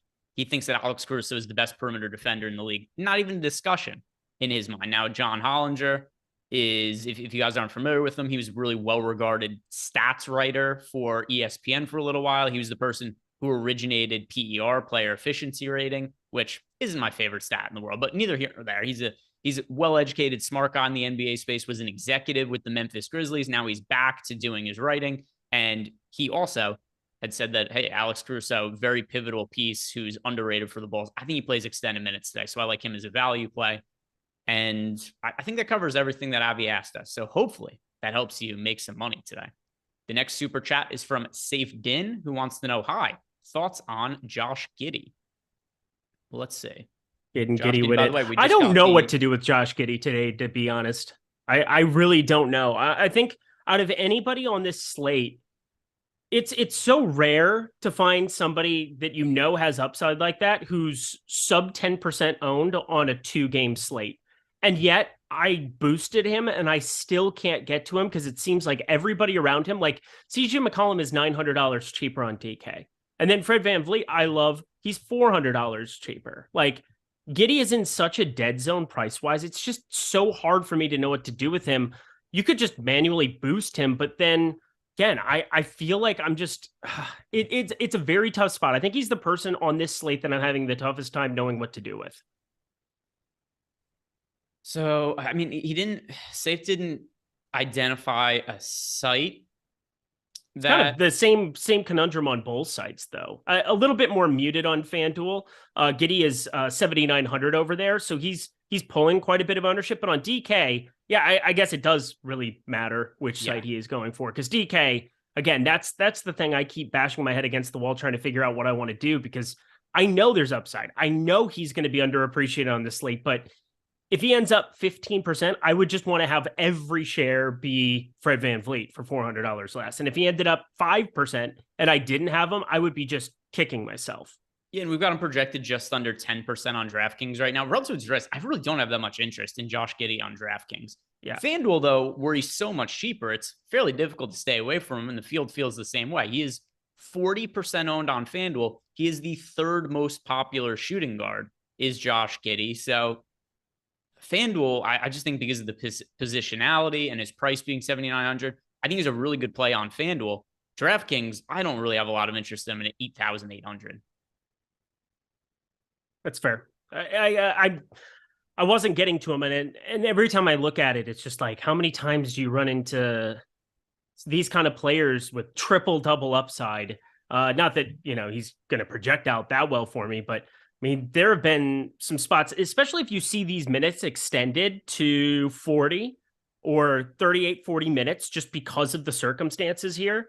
It's a win and go home game for both of these teams. And like Giddey's over a 1.2 fantasy point per minute projected, 1.2 fantasy point per minute player on the season. I got to get to a little bit in 40 lineups, but right now I have 0. Yeah, which once again, for the DraftKings price, I don't have an issue. If FanDuel play him, I did come in underweight to the field to him in the build I made on FanDuel. But by the way, underweight to Josh Giddey still makes him my 5th most rostered shooting guard on FanDuel. It's a 2-game slate. Good play on FanDuel. I still come in underweight to the field on him. DraftKings, no real interest. Let me check our Discord to make sure that there are no questions there. If you guys have questions and you're in our Discord, at me. We could answer them over the course of the show. And we do have one here. This is from Trouble35. He wants to know, do we need to start tagging Kalish on Twitter until they reinstate Greg the Leg, or is it looking like they'll relent? Yeah, don't go bother anybody. I think we're doing okay. So far. Now, if I have other information tomorrow, we could follow up on the show, but I think we're good to go. I don't think we need to be adding people on Twitter or anything. I should be all set. Also, let's shout out PrizePicks. They're sponsoring the show today, and there's good value if you guys sign up at PrizePicks for a couple of reasons. First off, you're going to get up to $100 as a deposit bonus when you sign up at PrizePicks using the link we have below. But oh wait, there's even more than that. You are also going to get 1 month of Stochastic Plus Platinum when you sign up using our PrizePicks link. And what does that include? Access to our Discord, where you could ask important questions and troll myself and Eric whenever you want to. That's one of the great perks of being in our Discord channel. In addition to that, though, you're going to get all the projections we have for every single DFS sport out there. And there's a bunch going on right now. We got the NBA playoffs about to be heating up. Play-in game.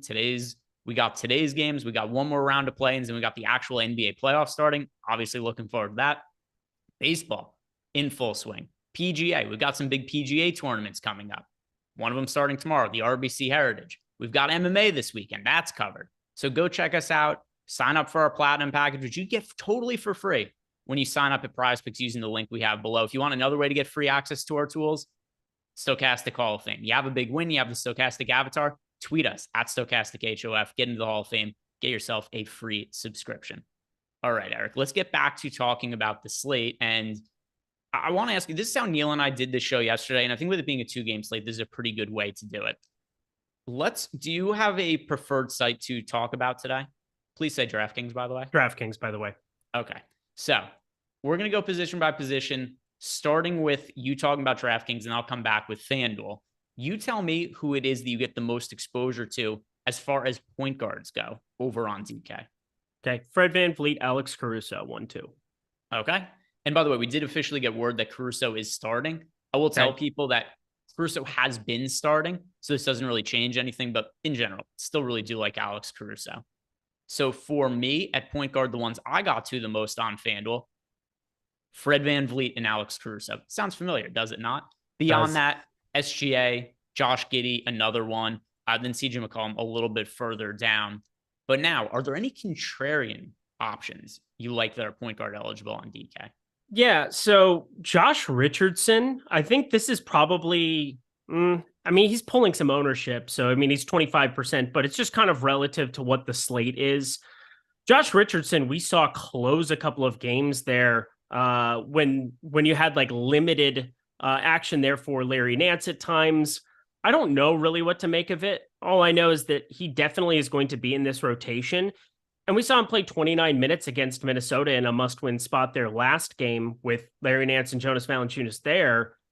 That's a pretty wild kind of number there. And I know he didn't do anything with it, but at 3,700 with point guard, shooting guard eligibility, he's just a guy that I find myself over the field on just because I need to find salary savings there somewhere. Him and Caruso, basically the only two that I'm getting to. I have no interest in Kobe White. I'm taking a pretty aggressive stand against Patrick Beverley too. I have none of him. I'm just going to the sub 4K guys there. Caruso, Richardson, tons of them. Point guard, if you're looking for a contrarian one on FanDuel, you don't do it at point guard. The point guard position is, to me, pretty straightforward on FT. And everybody that's picking up ownership is more or less warranted, right? And we got that question before. We were asked about Isaiah Joe. I think Isaiah Joe north of 20% on FanDuel, too popular. And then you start to look at the guys that are sub 10% owned on FanDuel. There's only 3 of them that are actually expected to play a decent amount of minutes, and that is Dyson Daniels. I'm not playing Dyson Daniels today. It is Ayo Dosunmu. If I already said I think Caruso has potential to play extended minutes, I don't like Ayo Dosunmu. And then it's Trey Mann. I don't like Trey Mann either. There are no viable contrarian plays I see at shooting guard at point guard on FanDuel. So not the spot to get contrarian, in my opinion. There, we got a super chat here. Actually, a few super chats coming in. First, this one is from Jay. He wants to know Dort, Kobe White, and Patrick Williams in order. So of these 3, who is your favorite, who is your middle favorite, and who is your least favorite? The names are Dort, Kobe White, Patrick Williams. Dort by a mile, Patrick Williams second, and then third by a mile, Kobe White. All right, I'm on the same page as you with that. And then Corey Shea, Saric, or Nance. That is Nance for me. Yeah, going to be Nance for me too. The other part of his question is Caruso, Joe, or Beverly? Caruso. So answers for those 2, it is going to be Nance and Caruso. Do you feel differently? Caruso, Joe, Beverly. Nope. Yeah, great. Figured as much based on when we were talking about some of our most rostered players before. But let's talk about the shooting guard position now. Eric, who are the shooting guards you have the most exposure to on DK at the moment? Yeah, so Caruso goes into that lens as well. Zach LaVine is just a phenomenal play on DK, 7,300 shooting guard, small forward. You're going to play a lot of him. You're going to play a lot of Gary Trent.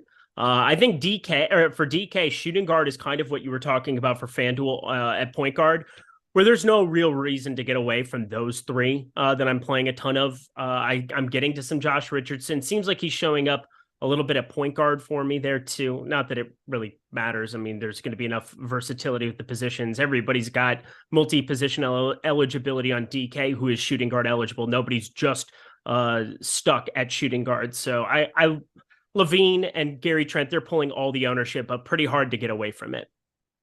Am I allowed to say SGA is contrarian at 25% on FanDuel for a 2-game slate? Yeah, I said 25 is like the threshold on a 2-game slate where it's like, I'm getting different enough there. He's not 3% like a Kobe White or like something like that, but that's well within the range of saying, yes, I like getting to him over there.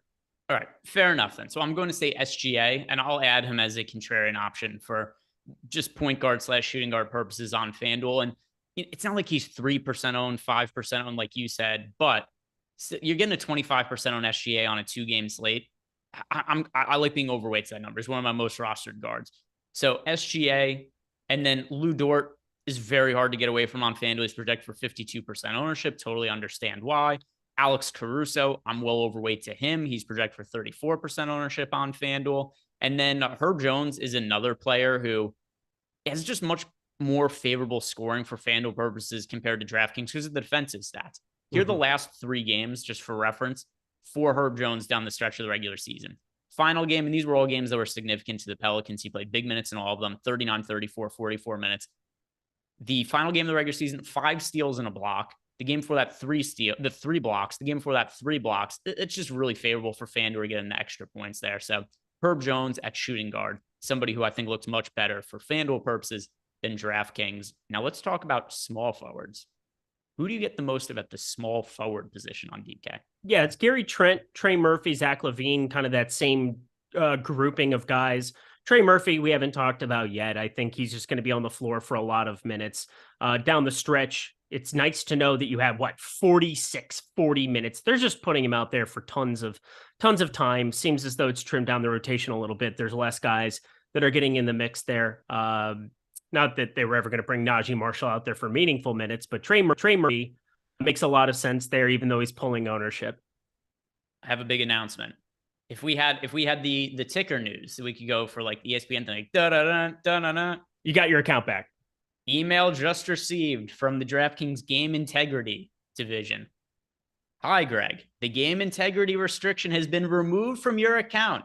As we do with all players, DraftKings Game Integrity will continue to monitor your play to ensure compliance with the terms of use and community guidelines. There we go. I'm back, baby. I'm back. I want to make a joke about it, but I'm nervous for your sake and now for my sake too, because you got the vultures out there. I'm going to say we should We should get a little swap going today. Hey, Liz, No thanks. Any jokes? You don't know who's watching. Nope. I report it. So I'm back. I'm ready Hang to on. uphold. You gotta jump in contest right now and go bink something. Like this would be the night to do it. Could you imagine the Twitter clout? The $20 still open, by the way. There's enough spots. Throw a couple in that sucker and just please take it down. I'm cheering for you over me. It would be very funny if I won everything today. It would be so epic, dude. That would be, that's what I would just be like, isn't this funny? And just post a screenshot of me winning the most amount of money I've ever won in my entire life. That would be like, shout out to DraftKings for allowing me to continue playing 300 lineups. Hey, Eric, that was said by Eric Lindquist, not myself. I had nothing to do with that. Nuke. Yeah, I had nothing. Yeah, no, I had nothing to do with that. I'm going to uphold all of the guidelines forever because that's always what I've done throughout my entire life. Next super chat. This one comes from Ace of Spade. He wants to know Caruso or Nance for tier 6 now with Caruso starting. So Caruso has been starting, right? That's something that is not changed. He's been starting. Tier 6, like I still really like Caruso. I just like Nance more. My answer in tier 6 is still going to be Larry Nance. Correct. And getting back to the small forward spot, do you have a contrarian small forward you like on DK? I mean, again, it's a 2-game slate. I don't know what to make of the minutes last time out, but it was a pretty strong turn from what we had seen previously. What do you think about Aaron Wiggins sitting there at 4,600? The only reason I have any interest is he's 0.2% owned. And I can see a path where he plays 14 minutes, 15 minutes and does the Jalen Johnson thing, but he's not 7 or 8% owned like Jalen Johnson was. So Aaron Wiggins, we have him for 20 minutes, and anybody who's playing 20 minutes and is going to be 0.2% owned and less than 5K over on DK, don't you just kind of have to have interest by default there? Yeah, I don't mind that. It just feels like a weird, underappreciated spot where like there's guys that are, and we'll get to center too. There's one guy there where I'm just confused why the field just hates it so much when I think there's a lot of uncertainty at center. I mean, we have Jonas Valanciunas, Jakob Poeltl. I don't know what to make of either of their minutes. It could be as many or as few as you could imagine in either direction. But like Jalen Williams, we know is going to be playing 22, 24 minutes no matter what, because that's been his role all season long. And yet nobody wants to play him. And he feels like the only source of value that makes sense there, unless you're going to just play 65% Larry Nance, power forward centers. So like, I like Jalen Williams and I like Aaron Wiggins. I think Oklahoma City makes a lot of sense to try to take really random shots because all season long, they've been really random. But wouldn't it be funny if the game starts and they do like a hockey line change 3 minutes in? If they get down, bring in Lindy Waters or something, like that would be the ultimate tilt fest. I think Twitter would burn. Jake Johnson and Jesse would just, they would be on high wire. It'd be appointment viewing on twitter.com. So here's a question. Do the Thunder start the same players in the second half they start in the first half? Yes, I think today you have to. It would be so weird to go like Olivier Sarr starts the second half over Jalen Williams. I would probably melt into a pile of goo. Well, that's what I'm rooting for then. Okay. Well, that's not nice. Yeah, let me just. Yep, not against the community guidelines. I'm allowed to root for you to melt into a pile of goo. There we go. All right, making sure. Doing my due diligence. Small forwards over on FanDuel, by the way. I talked about Lou Dort at shooting guard. Really hard to get away from him at the small forward spot as well. Here's a contrarian option. I like it small forward on FanDuel.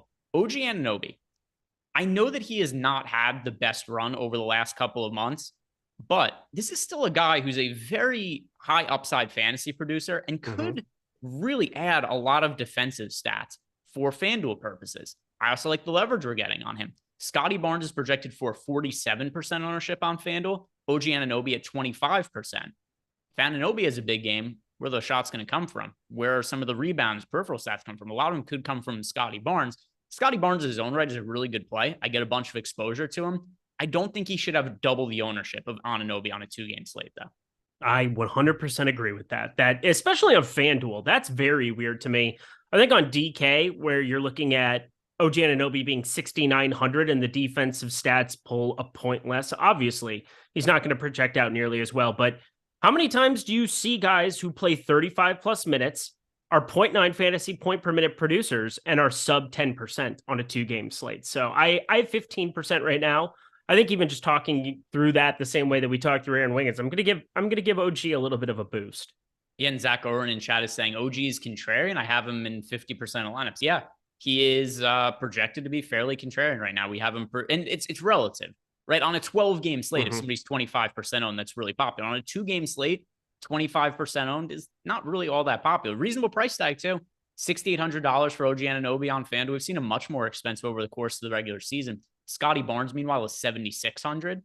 I mean, I think we're seeing Anunoby kind of close to his cheapest type price. Scotty Barnes near to kind of like a ceiling type price, and still you got Barnes being a lot more popular. So that's a pivot that I like for FanDuel purposes. Getting back to some of the super chats here, we've got one from Corey Shea. He wants to know Wiggins or Nance. I prefer Nance to Wiggins. I prefer Nance to Wiggins as well.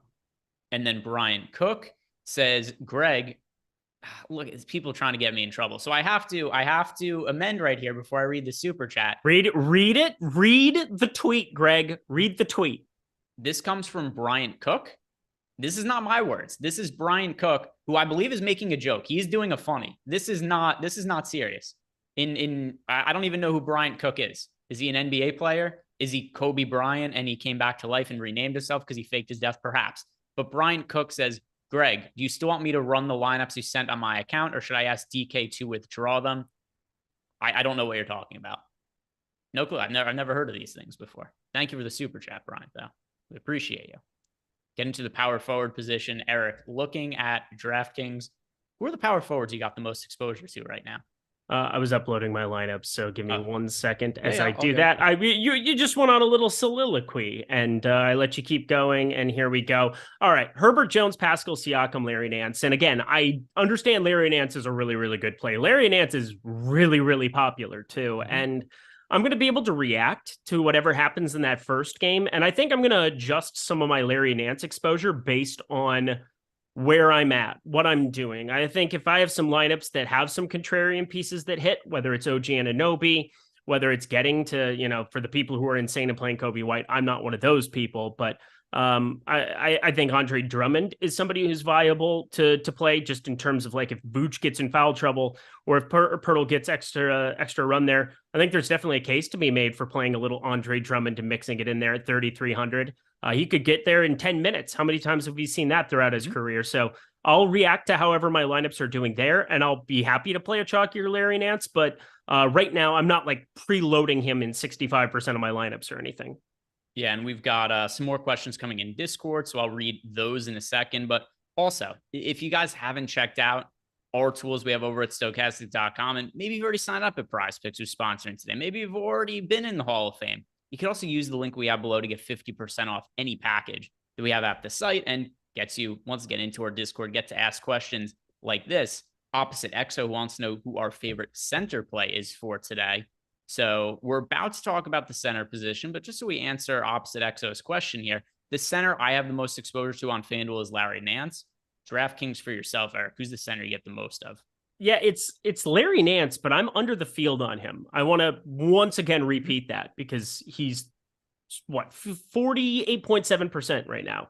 I have 35% of him, and I'm okay with it. The guy I have second right now is Vucevic, which shouldn't surprise anybody, but third, if we're not counting Pascal Siakam, who's mainly being played at power forward for me, I have a lot of Jalen Williams. I think he's really underappreciated on this slate.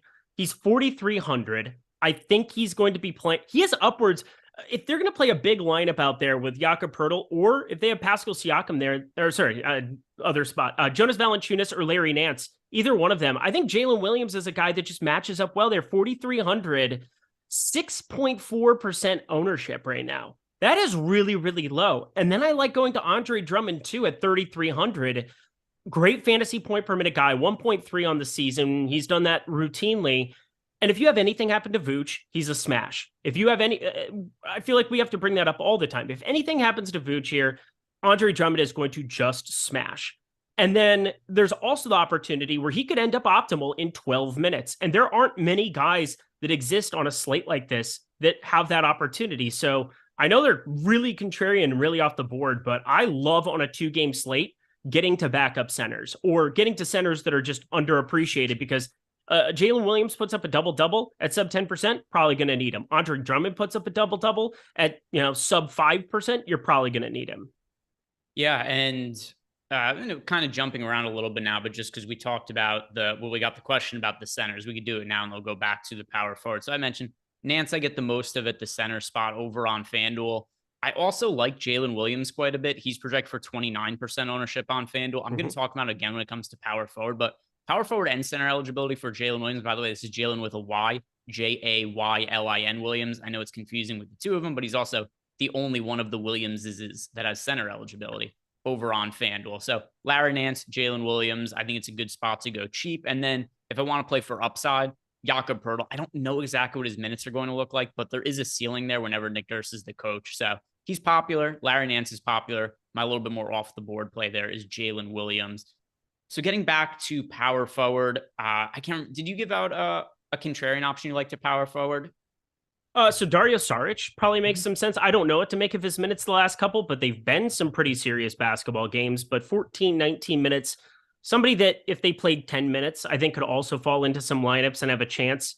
But he's 3,900. I don't like the shot nearly as much as I like getting to Jalen Williams at center for DraftKings purposes. And I definitely like getting to Andrew Wiggins and a couple of like these contrarian cheaper pieces that are underneath Saric. Might as well just like embrace even more volatility there. But Dario Saric, I think he's fine to be showing up at power forward. I have 8% of him right now. So at power forward on FanDuel, the ownership is so concentrated. Larry Nance is projected for nearly 70% ownership. You got Scotty Barnes at 50%. As a result, nobody else is all that popular. I find it very hard to get away from Nance at his price point on FanDuel, but I really do like shorting Scotty Barnes and the ownership coming into him. So the way that I get contrarian at power forward on FanDuel, just playing less of Scotty Barnes in the field. And the one that I really like is a contrarian option. You got Pascal Siakam, 25% owned over on FanDuel. Here's what I'm hoping for tonight, Eric. Scotty Barnes, can you not be the highest scoring fantasy player from the Toronto Raptors? Just let it be somebody else. Like if it's Fred VanVleet, if it's Pascal Siakam, it's OG Anunoby, I feel good. If it's Scotty Barnes, I'm probably fucked. So like, I'm just trying to get away from Scotty Barnes because his ownership to me is so high. Like 50% Scotty Barnes at 7,600. It's not something I'm not comfortable with the ownership, not comfortable with the price point. So give me Pascal Siakam at 25% ownership and then other cheap options. Like I said, Nance, he's popular. I still like him. And then Jalen Williams is only 29% owned on FanDuel with power forward and center eligibility. Jalen Williams with a Y once again. So I like him at both power forward and center spots. Let's get a little bit contrarian there. Love it. Looking at some more super chats here. Corey Shea, Josh Richardson, or Alex Caruso. That is Alex Caruso for me. Alex Caruso as well. All right. And now let's get back into Discord and answer the rest of the questions that are in here. And a lot of them too, just people congratulating me for being back and allowed into the DraftKings street. So Pat Clay Tomstar, congrats at Ehrenberg, Greg. Thank you for the support, Pat Clay. Really do appreciate it. And then, just I'm kind of pissed about it personally. It was a fun bit. Don't go. People were asking about it. Please don't go and tweet Matt Kalish now. We're back in the game. There's no reason to go and bother him about reinstating my account. Trouble 35, welcome back. So once again, somebody congratulating me. And then could we get a 3-legger to celebrate FanDuel, DK, or PrizePicks preferred? Well, PrizePicks is the sponsor of today's show. And by the way, if you guys haven't signed up for a pick'em package yet, you can get access to that for less than $5. Projections for PrizePicks, No House Advantage, as well as Underdog being included in that package. That is the pick'em package we have over at Stokastic. Once again, sign up with the link below. You can get that for less than $5. Do you have any PrizePicks cards tonight, Eric? I do have a couple here. There's one play that just stands out, and I don't know. I think they might have brought it up on the previous show, but we've been in lockstep about it, so I think you're going to agree with me. Alex Caruso, 14.5 fantasy score. How do you get away with that? Or how do you get away from playing that in a lot of cards when you get 3 points for blocks and steals? I don't know. All I know is I'm just going to play Alex Caruso in a lot of cards in that kind of a situation. I think that there's, excuse me, I think there's also like a strong possibility on FanDuel where you could say the same thing about Lou Dort, 25 fantasy score. A lot of these numbers do seem a little bit too low for me. I have to be interested in it. Alex Caruso, 14.5 fantasy score. I haven't found anything better than that. Yep, I think that makes a whole lot of sense. I'm also going to pull up we're playing so much Caruso today. Yep. We're in a world of shit if he scores less than 14 fantasy points anyway. Yeah, hell, just 48% of him. No big deal. So I like the over on that. Something else too, this is a number that I had bet. Can't remember if it was on DraftKings or FanDuel earlier in the day, but neither here nor there. Trey Murphy over under 3.5 rebounds. I like the over on that for PrizePicks. That's a low number for Trey Murphy. And this has been consistent for me throughout the year. When we've got guys like Zion, who's been out for a really long time, when it was Brandon Ingram who was out for the Pelicans, when Trey Murphy's rebound prop is 3.5 and there's no juice there, it's been like an auto bet for me. And it's won off the top of my head something like 70% of the time this year in these kind of situations. So I like over 3.5 rebounds for Trey Murphy. What ends up happening is he hits it like twice in a row or 2 out of 3 games, and then all sites make it 4.5. Stay away from it. Eventually he misses a couple times. It goes back to 3.5. So it's been just kind of that kind of deal. I like Trey Murphy over 3.5 rebounds. And somebody else who I talked about before, OG Anunoby, his over-under for rebounds is 4 on PrizePicks. Super, super low number, especially when you consider the kind of rotations Nick Nurse runs. We're going to see big minutes out of OG Anunoby, out of Pascal Siakam, out of Fred VanVleet. I like Anunoby for over 4 rebounds, super low line. Books mostly have that at 4.5. So 4, really low. I mean, at worst, I feel like that's a fairly likely push. So I like OG Anunoby over 4 rebounds. You good with those? Anunoby, the 4 rebound one? Yeah, I'm in love with it. Also, I want to extend it a little bit. I'm going to throw some baseball plays in because if you go to our PrizePicks parlay builder, this is one of the things I tweeted out yesterday. I'm going to tweet about it again tonight. If you guys go follow me at Eric Lindquist, go follow Greg at Ehrenberg DFS. He's no longer blocked by DK. I'm no longer blocked by Twitter and Elon Musk. It's good stuff. But you want to be making 5 and 6 play cards. You want to be playing these flex cards because your ROI goes up substantially when you have outs for 3 out of 5, 4 out of 5, and you're getting a 10x or 25x payout structure. You're only going to be hitting 3%, 4% of the time at best. When you're playing the 6-leg ones, you're going to be hitting 8 to 10% at absolute best for the 5 flex, but your ROI goes up over a long period of time as opposed to playing the 3 flex cards, which are only 2.25x over on PrizePicks. So I'm going to throw 2 baseball plays in because I think it's just better EV for you long-term. Spencer Strider, 9 pitcher strikeouts. Seems like an insane number, but 9.5 is where it's juiced on the under at books right now. I like clicking on Spencer Strider against Cincinnati. You look at some of the strikeouts available in their lineup. I like more than 9 for Strider, and I also like more for 6.5 for Clayton Kershaw. This San Francisco team is not equipped to handle left-handed pitching. They're going to be pretty efficient against righties this entire season. We're already seeing xFIPs against righties that are just very, very good, but I do think they're going to have a major issue. Specifically, a lot of the righties that they put into play tend to have higher strikeout rates than some of the lefties, and the lefties aren't exactly benign in terms of striking out as well. So Clayton Kershaw, 6.5 pitcher strikeouts, juice -115, -120, just about everywhere. Give me more on that as well. There we go. So Clayton Kershaw over 6.5 Ks over on PrizePicks. He only asked for a 3-legger, and we gave you 4. So hopefully that ends up hitting. 5 Spencer Strider. 5 in total? Oh, correct. Forgot about that. So 5 in total. 5-leg parlay. Let's win some money. And 5-leg Greg. 5. Oh my God.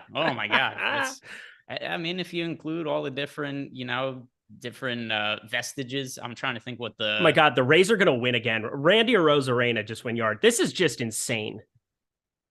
That is the American League team I bet on before the year. See if they end up. I've got them 10-1 to win the AL.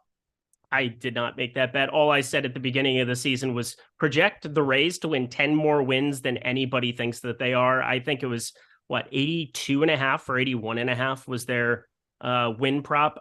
I mean, they're just Jeffrey Springs and McClanahan. If they have anything to go with it, if this Taj individual ends up being good, this rotation is just silly. This bullpen's silly. This lineup is really good and efficient against each handedness. It's just, they're a really good baseball team, and their front office just deserves all the gold stars. Couple more super chats. Luke Stone, last man in on DK, Jones or Dort. That is Dort for me. Dort as well. Olrat 14 came in late, If it's not Nance, who of the power forwards 3,800 or lower for DK? Let's see. 3,400? 38. Oh, 38. Thank you. And did he say forward or power forward? Has to be power forward. I mean, Larry Nance is 38. Well, that's what he said. He said if it can't be Nance. Yeah, then you're running into major issues. The only guy that I'm projecting for any meaningful minutes is Najee Marshall. It's Najee Marshall by default, and it's not a great answer. Correct. It kind of has to be Marshall though, because like where else are you going? Sarge is 3,900. You're not playing Jeremiah Robinson Earl or Jackson Hayes today. No, you are not. So it's just by default Najee Marshall. There's no other answer there. That is correct. Is what it is. Let's look at the Discord channel and see if we got any other questions in there before we get to lock and head out of here. We've got Hef Love. Dort seems to keep Ingram from rebounds and assists in their small sample size versus each other via StatMuse. Is it a weird move to fade Ingram? And he also says, I'm allowed to ask you. So that's nice. If you're playing one lineup, you know, of Ingram, that's not the end of the world. If anything, his price point is closer to being too high than it is to being too low for sure. And there's not an abundance of value here today. I wouldn't fade him because of the Lou Dort scenario. If I'm not playing Brandon Ingram, it's just because he doesn't fit into lineups because of the salary constrictions. Yep, same. Yeah, Lou Dort isn't really something I consider all that much there. And a follow-up here from Trouble35. Thanks, gents, for the prize pick thoughts. Good luck on the 100K tonight, Greg. The comeback here. Let's see. I love it so much. It's just fantastic stuff. We'll see what ends up happening. Just a couple minutes left to go here. The one thing that we have not talked about yet here, guys, is Bet365. So if you're in a state that has legal sports betting like myself, I don't have access to PrizePicks. I don't have access to Underdog. I don't have access to No House Advantage. I do have access to Bet365, who have the best offer of any book available anywhere right now. So when you sign up at Bet365 using our link, $10, you place a bet of $1. Anybody, Eric has $1. Jordan has $1. Whoever reported me for my tweets probably doesn't have $1. Everybody else has $1, though. Everybody else in the world has at least $1 to their name. And when you place a $1 bet on Bet365, you're going to get $200 in bonus bets. This is going to be the easiest way you guys could possibly build your bankroll tonight. The one catch is that they're only available in New Jersey, Colorado, Ohio, or Virginia. So if you live in one of those states, or if you live close to one of those states and have access to transportation, you go over the border of the line and you go sign up for Bet365 at those places. Take advantage of this really good offer. Like I said, $1 into $200 in bonus bets. If you or anybody you know has a gambling problem, call or text the number 1-800-GAMBLER. So, Eric, we've got like 30 seconds to go until lock here. Do you got your lineups all sorted? Yep, I do.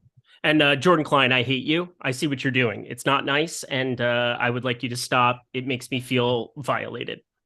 Why did you just sit so close to the camera for a second? Well, because I had to get some stuff done, and then all of a sudden he starts fading it out between my face and then everything else because he thinks it's funny. And let's be serious. You miss me. I love the flannel god, but like there's a thing. I'm your first, and I will always be your first. That's what it is. And with that said, that brings us to lock. If you guys have not done it yet, do us a favor, like the video, subscribe to the YouTube channel. Eric is Jordan's first. That's something that we could all hang our hat on, and it's good information to know as well. So only a 2-game slate. We've got some more full slates coming up in the near future as we start to get some of the NBA playoffs really rolling. But for now, that's going to do it for us. Tomorrow, I forget, what are we doing tomorrow? Is tomorrow going to be a basketball day, or is tomorrow going to be no basketball tomorrow? No basketball. Pretty much all MLB all day. No basketball. All MLB all day tomorrow. So guys, check that out. That'll do it for Eric and I tonight. Good luck. I'm happy to be back.